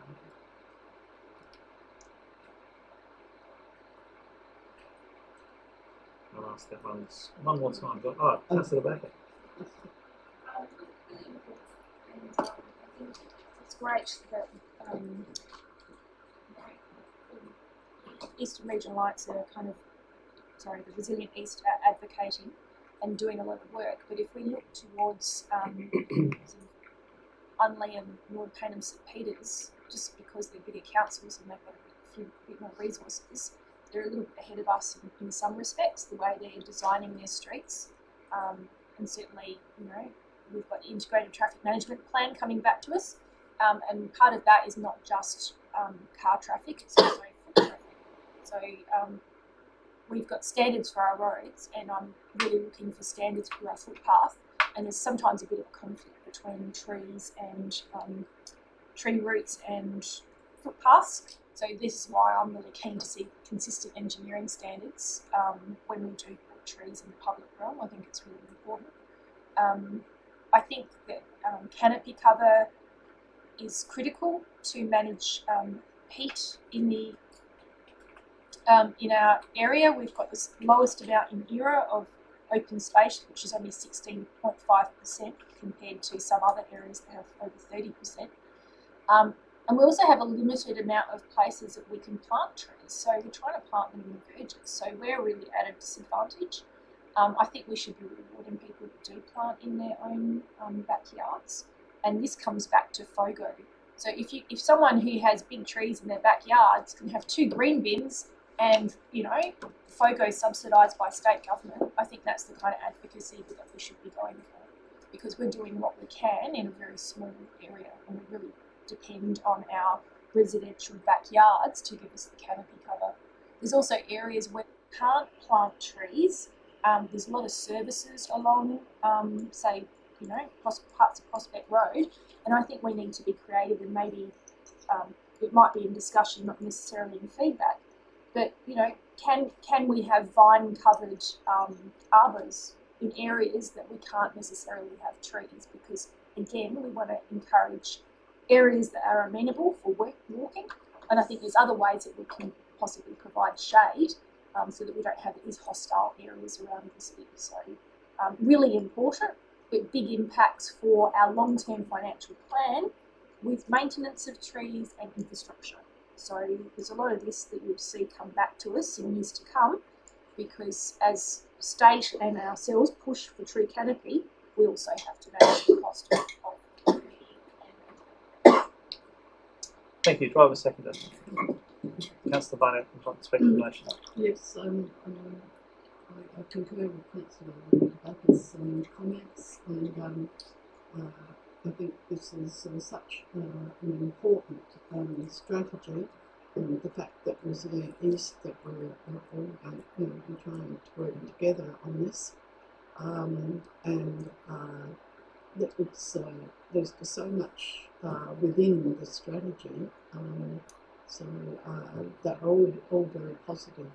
So I think you know, I was going to say, I suspect, I'm fairly sure that many of our residents in the Resilient East councils and the councils are very keen to do all this, but I guess we just see some of the development. There seems to be a little bit of a lot of issues. So hopefully we can convince those that are developing in our respective councils to come along on this journey as well.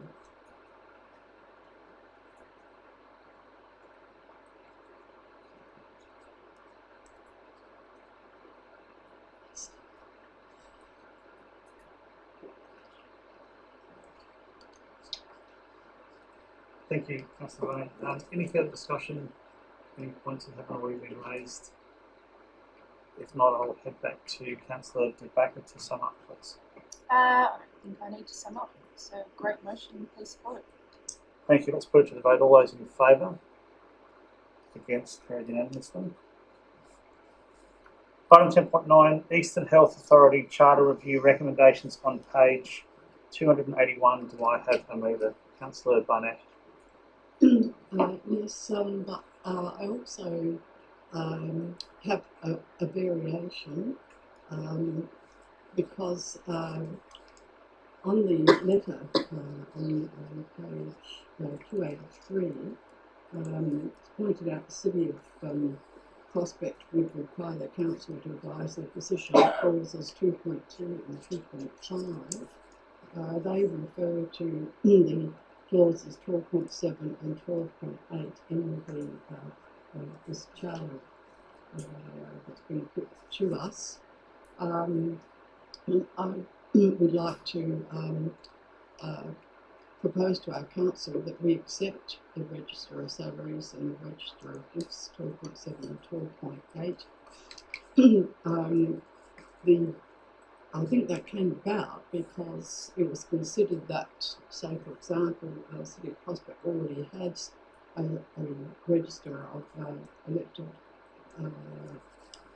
a gift register, a salary register, and it would just be repeated in the Eastern Health Authority constitutional review. But I don't see there's any harm done in that we now as a council accept those two clauses. There's no harm done. We have it in our own council register of gifts and register of salaries, and it's really, in a sense, just repeating and putting that into the Eastern Health Authority's proposed charter change. So, but would like perhaps to be advised through the Mayor with that CEO. Through you, Mr. Mayor, my understanding is that that's what the charter change proposes, Councillor. So it in essence recognises the fact that whilst EHAR is not a council, their only clients are councils. They are involved in public service delivery, and as a result, they should probably follow the same rules as councils, and that's why these changes have been proposed. Yes. So hopefully that answers the question. Yes. So I think just to make it clear that City of Prospect's no longer welded to those, not putting those in. If we accept it as before us, then we accept those changes, and so there's nothing for us to be in conflict about. It's just that the question had never. The report and members have been around the EHAR charter issue for a few years because this predates this particular term of council. The EHAR charter has been a bit of a political football, if I can be blunt, with member councils. A lot of changes proposed by a lot of councils. The City of Prospect's position pretty much consistently has been we're actually not unhappy with how the charter was, but if a sensible change is proposed, by all means we consider it. I think this is one of those sensible changes. That's all. Yes, I agree with the CEO. So therefore, I put the recommendations that we have. Thank you. Do I have a second?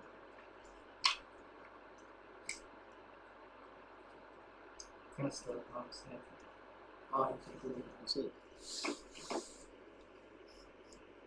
Is there any further discussion you want to have been made, or further questions that need to be asked? If not, I'll head back to Councillor May for summer. Thank you very much. Well, let's put it to the vote. All those in favour?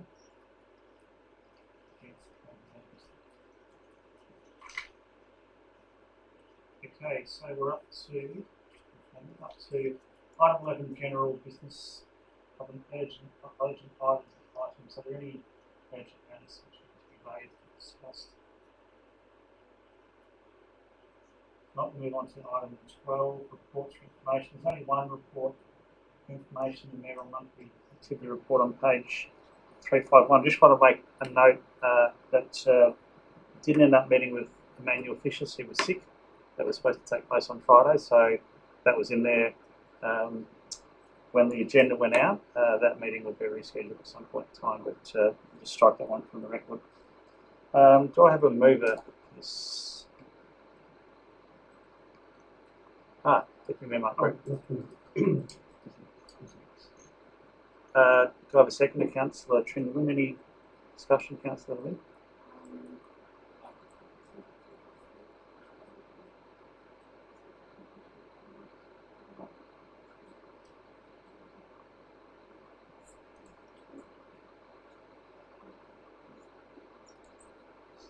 Thank you.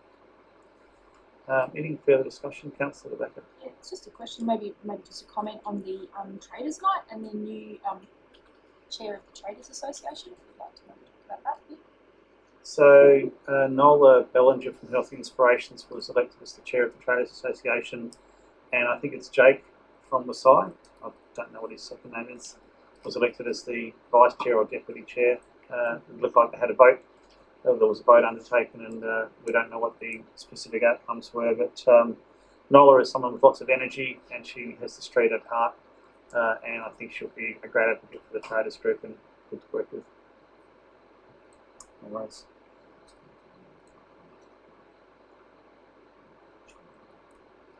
Yeah, we kind of discussed it before, but just confirming that the launch of the TDU program took place yesterday morning, and a few of us from Council went along, and very pleased to see that Prospect was announced as we had foreshadowed, being the stage start. They mentioned Mike Turner as a long-term Prospect resident, and didn't talk too much about Prospect, but the word from the organisation, the SATC, was that they're very excited to have us back in the fold, and we're now able to get that out to the public, and it's no longer in confidence. And so I believe that we'll be supplied with material from the team that we can use in our social media feeds and in our discussions with residents and ratepayers. Councillor Group, would you like to sum up? Oh, yeah. Say some. Let's put it to the vote. All those in favour? It's unanimously. Thank you. Council member reports and briefings. Are there any other council member reports and briefings?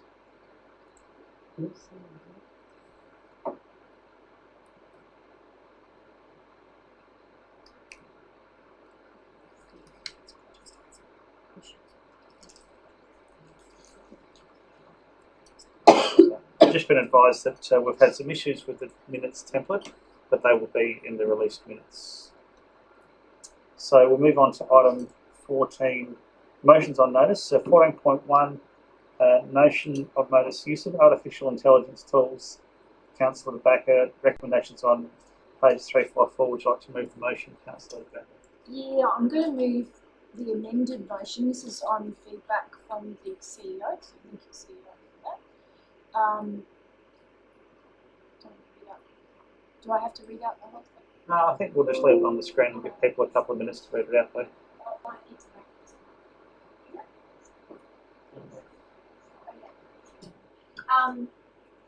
Yeah, so basically, I'd like to move this motion, and I'll speak to it briefly. It's just around, obviously, the rapid changes in workforce in regards to the use of AI in the workplace. I did have rationale in the original motion, but obviously being aware that in local government we're in a unique position in that we make decisions on behalf of our community on information and reports that are presented to us, and we've seen even just recently that a decision can turn on the basis of a report.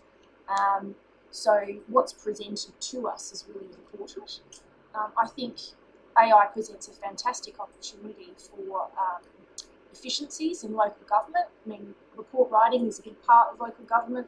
However, I'm really keen to see some processes in place and also some disclosure. So if AI has been used in a report that comes before us as part of a decision for council, that at least it's disclosed.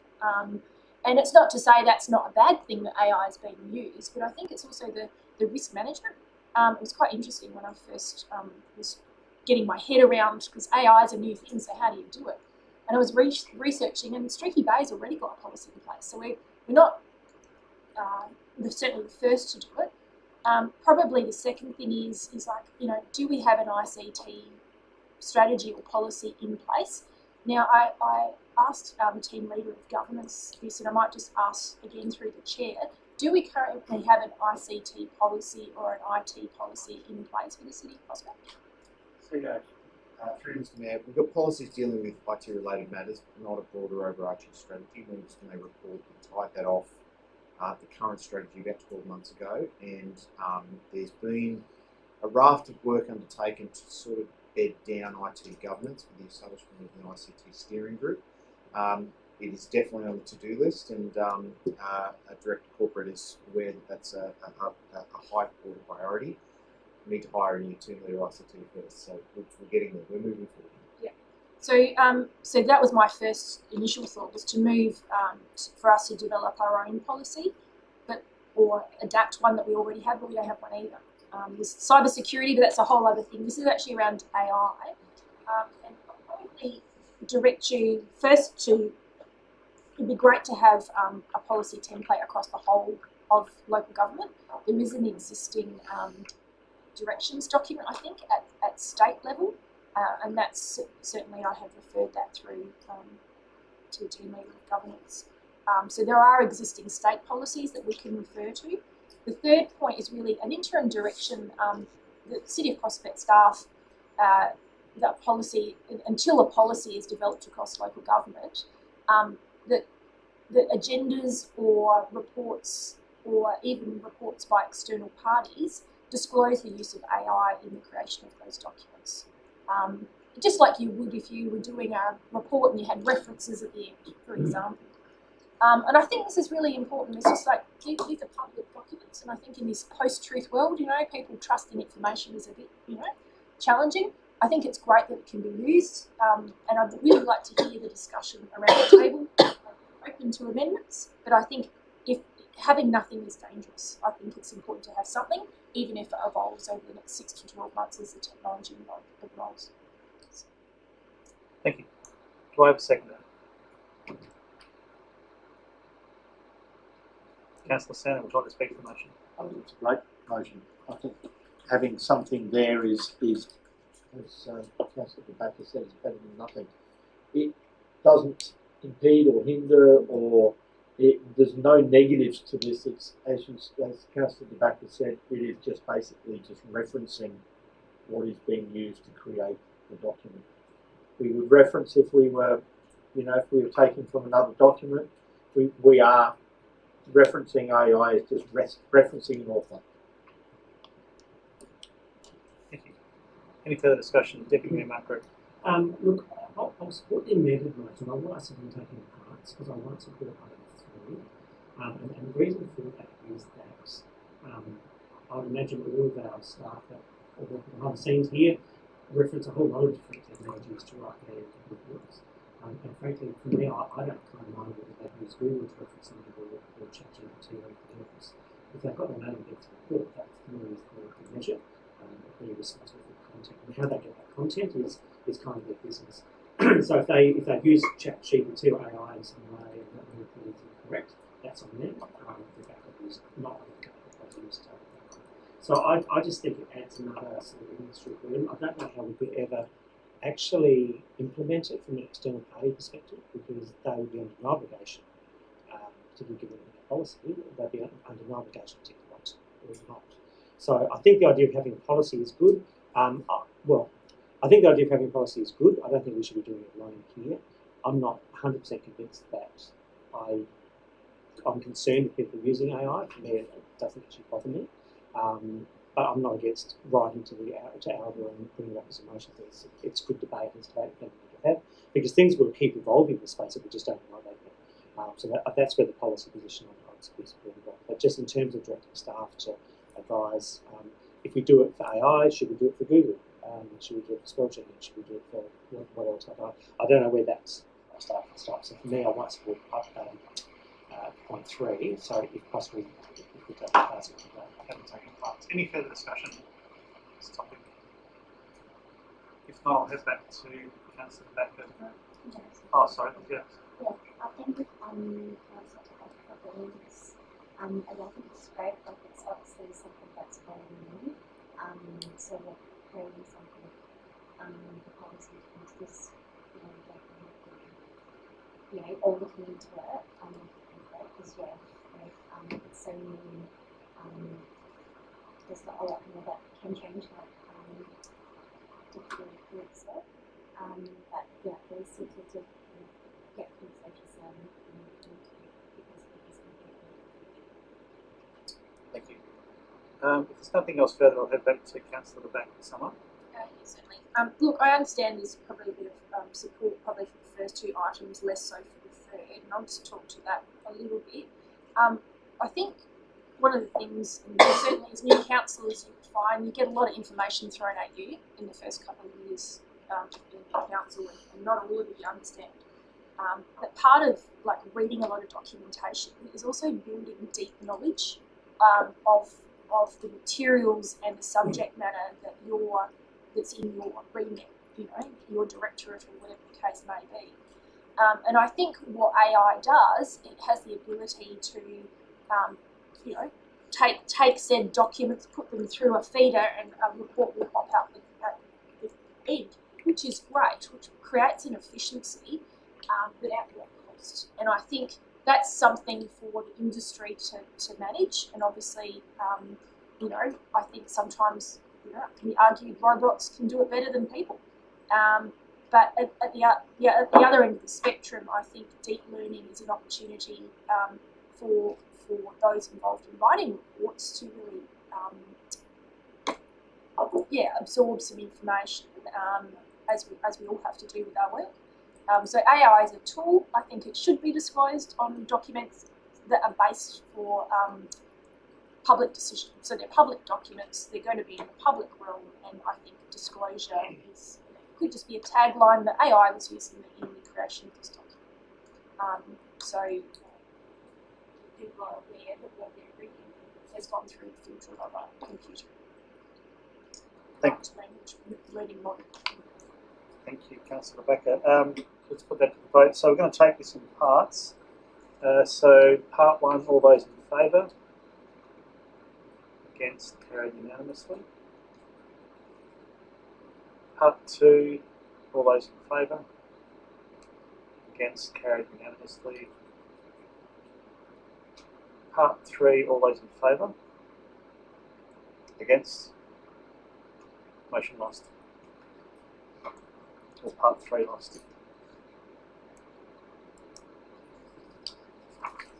Okay, moving on. Item 14.2, funding for playground opening celebrations.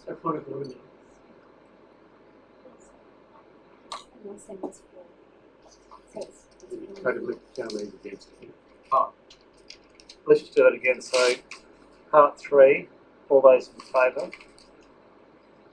Against? I'm against. So, motion lost. Item 14.2, funding for playground opening celebrations on page 356, put forward by Councillor Nelson. Councillor Nelson, I'm assuming you'd like to make a motion. Yes, please. I'd like to speak to your motion. Yes, Mr. Mayor, thank you very much. Granted, we have just endorsed the 24-25 budget. However, this addition is obviously very minor, but is a great cause. It came about only 2 weeks ago when I was advised that the upcoming openings that we have at both Irish Harp Reserve and RL Pash aren't genuine opening events. They are simply a ribbon cutting exercise for the Minister and a couple of key people. So that's obviously what spawned this motion. We've achieved a lot in the last 2 years. I was only talking to the Executive a couple of weeks ago on how much we've actually achieved. And I just don't think we celebrate the wins enough. When we've held opening celebrations in the past, such as the Main North Road Pocket Park and the Oval, granted they were slightly different developments, but we get a really good feedback from the community. We're giving back to the community, we're celebrating our events, we're celebrating things that we've done. And these matters, although it's submitted during the budget workshop for funding, I don't consider they were really they weren't looked at. They were so far down the line and of a relatively insignificant amount. I believe our community deserves these small celebrations. The allocation here for funding is really for staff overtime and a little bit of some face painting and some balloons and everything else. What do we do for these community events? And we deserve the opportunity to share these wins with our community. And I think it reflects a relatively small expense to give back. So I commend the motion and hope for your support. Thank you, Councillor Nelson. Rob, the seconder. Sorry, Councillor Twentyman first. Thank you, Councillor Nelson, for bringing this to us. I was really disappointed, but we didn't allocate any money towards these two projects. We worked, the teams worked really hard towards this, and this is a celebration. Not, it's for our children. Like they go there and they're their parents. I think it deserves. This is a relatively small amount, but it will. It's just an opportunity for us to just celebrate with our community. And I think it's a good story to tell. At the moment, we've got a ribbon cutting event where it's scheduled on at 2:30 to whatever, just before school. And so, the community is not invited. It's just a simple minister event coming to cut the ribbon. And I think our community deserves much more than that. So I really commend this motion. I hope you all support it. Thank you, Councillor Twentyman. Any further discussion? Councillor DeVay. Yeah, I thank Councillor Nelson for bringing this forward. I think sometimes when we call things an event, it goes in that pile of things we can opt to choose to do. But I think we should think about these openings slightly differently. They're also PR to tell the community, gee, we've done something. If you haven't been here for 5 years, come check it out. It's also user testing. If there's anything that's wrong, we're going to find out about it there and then. And it's also part of our consultation. So anyone who's been involved in the consultation should come along to the event and give their feedback. So I think you're actually ticking off a few things, and that instead of quarantining it, maybe it should be the tail end of the consultation and looping things back into the user testing to say, what did we get right? Or maybe this could be finished off. And certainly in our strategic planning session, we had some feedback of maybe some things that could be improved. So I think this is a really low cost but high value thing to do. Thank you. Deputy Mayor Micro, then Councillor Mane. This could be the answer tonight. Unfortunately, I won't support this, and this comes up from time to time. Every time we have open at the beginning of the process, we were really excited with money towards it, and to the point here, we sometimes, many times actually, we draw and say, actually, what's the best use of our rate cards money? Is it balloons and staff overtime, because that's what we're going to to our rate cards. And some might argue that would be quite conservative. We just do it for the purpose. I think one of these was in the budget, and it was ranked something like 21 out of 31 by both us as elected members and also staff. So we had to go up this, and for me, the fact that this is coming on budget night after we've already dealt with the budget is probably a timing issue as much as anything else. I'm all for celebrating our wins, and I think we should do that. I just think that how we do that needs to be planned out differently to coming out, essentially to the 11,000. Let's do something quickly. I've just counted up over the last couple of weeks. We've allocated another $140,000 to the budget. This is $150,000 on incremental increases to our budget, which are decisions not all that I've supported, but made History Correct, the Festive Community Application Fund, and Santos to Down Under. We've got some CPI clauses in the agreement for employees, and we so that all adds up very quickly. So we kind of make these decisions about $5,000 here, $10,000 there, but we kind of start adding them up together, and they start becoming a bit more of a material amount. So look, I think it's wonderful what we're doing. I think the fact that we do have an opening this week at Irish Heart, and we've known that for a little while. I agree, it's not an opening, it's an acknowledgement of the project. Perhaps it's a better way to put it, it's definitely not an opening. But I just think when we're having to defend how many times our streets get swept, or how many lives on the footpath, or how bad the condition somebody's gutter or footpath is in, it becomes really hard to allocate some ground to balloons and stuff over time. I think it's probably just not going to be allocated to. So I'd love to do it. I think in a different context, with maybe cost of living pressures being different, I'd absolutely support it. I just don't feel I can Thank you. Councillor Bunyan. Yes, well, I'm just thinking of the value to this, and I think it's council point that that nice certainly supportive of is about how do elected members how we consult on our community. You know, it came out through some of our budget process that we never get to see them talk, to elected members until it's election time, and it's quite frequently one of those. So I would support this, but only if it was the added value of saying come and meet the local members as well and celebrate together. So that would be my main motivation for supporting it. Thank you. Councillor Hall. These upgrades would be quite significant to the neighbourhoods, the people in the neighbourhood. I was just curious, do they, I mean, not everyone will be going online, but do they receive anything in their letterbox to let them know that there's an opening? Just curious. I'm going to say I wouldn't think so. No. But I might get the CEO to confirm No, that. because that neighbourhood would be quite excited about these, looking at, an opening, the fact that they've, got an upgraded reserve. Certainly, that they wouldn't get such notice of a ribbon cover. I don't think. No, but if it was an actual, upgraded. Yeah, through the mayor, if you went down the line of supporting this motion, we would certainly let box drop and we would do some social media invitations and that kind of thing. With the event that's organised just this Friday, which is an official ribbon cutting event for the minister to come along, there's no real box dropping. There's pure invite only of those people who are involved. Thank you. It's just that that cost of $5,000 for each event there can bring significant sort of benefit if the neighbourhood is aware, and that is it's great. It showcases what we do. We get an opportunity to speak to the residents. There's that excitement in the air.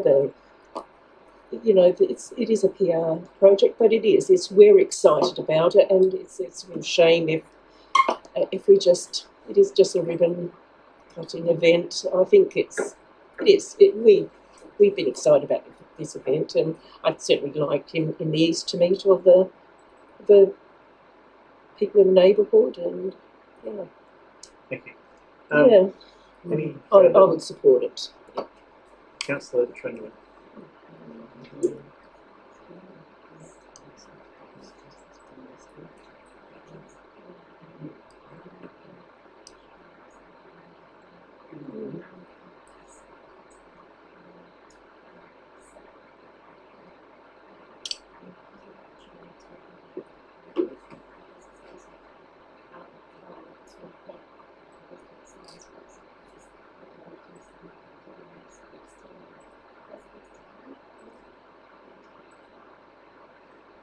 Thank you.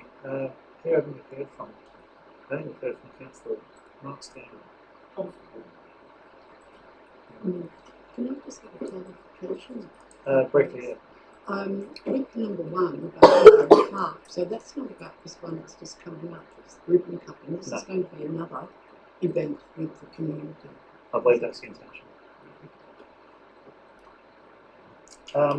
From the chair, I don't mind this. Just a clarification, I don't think we paid for the Pocket Park launch on Main Road. I think that was a state government.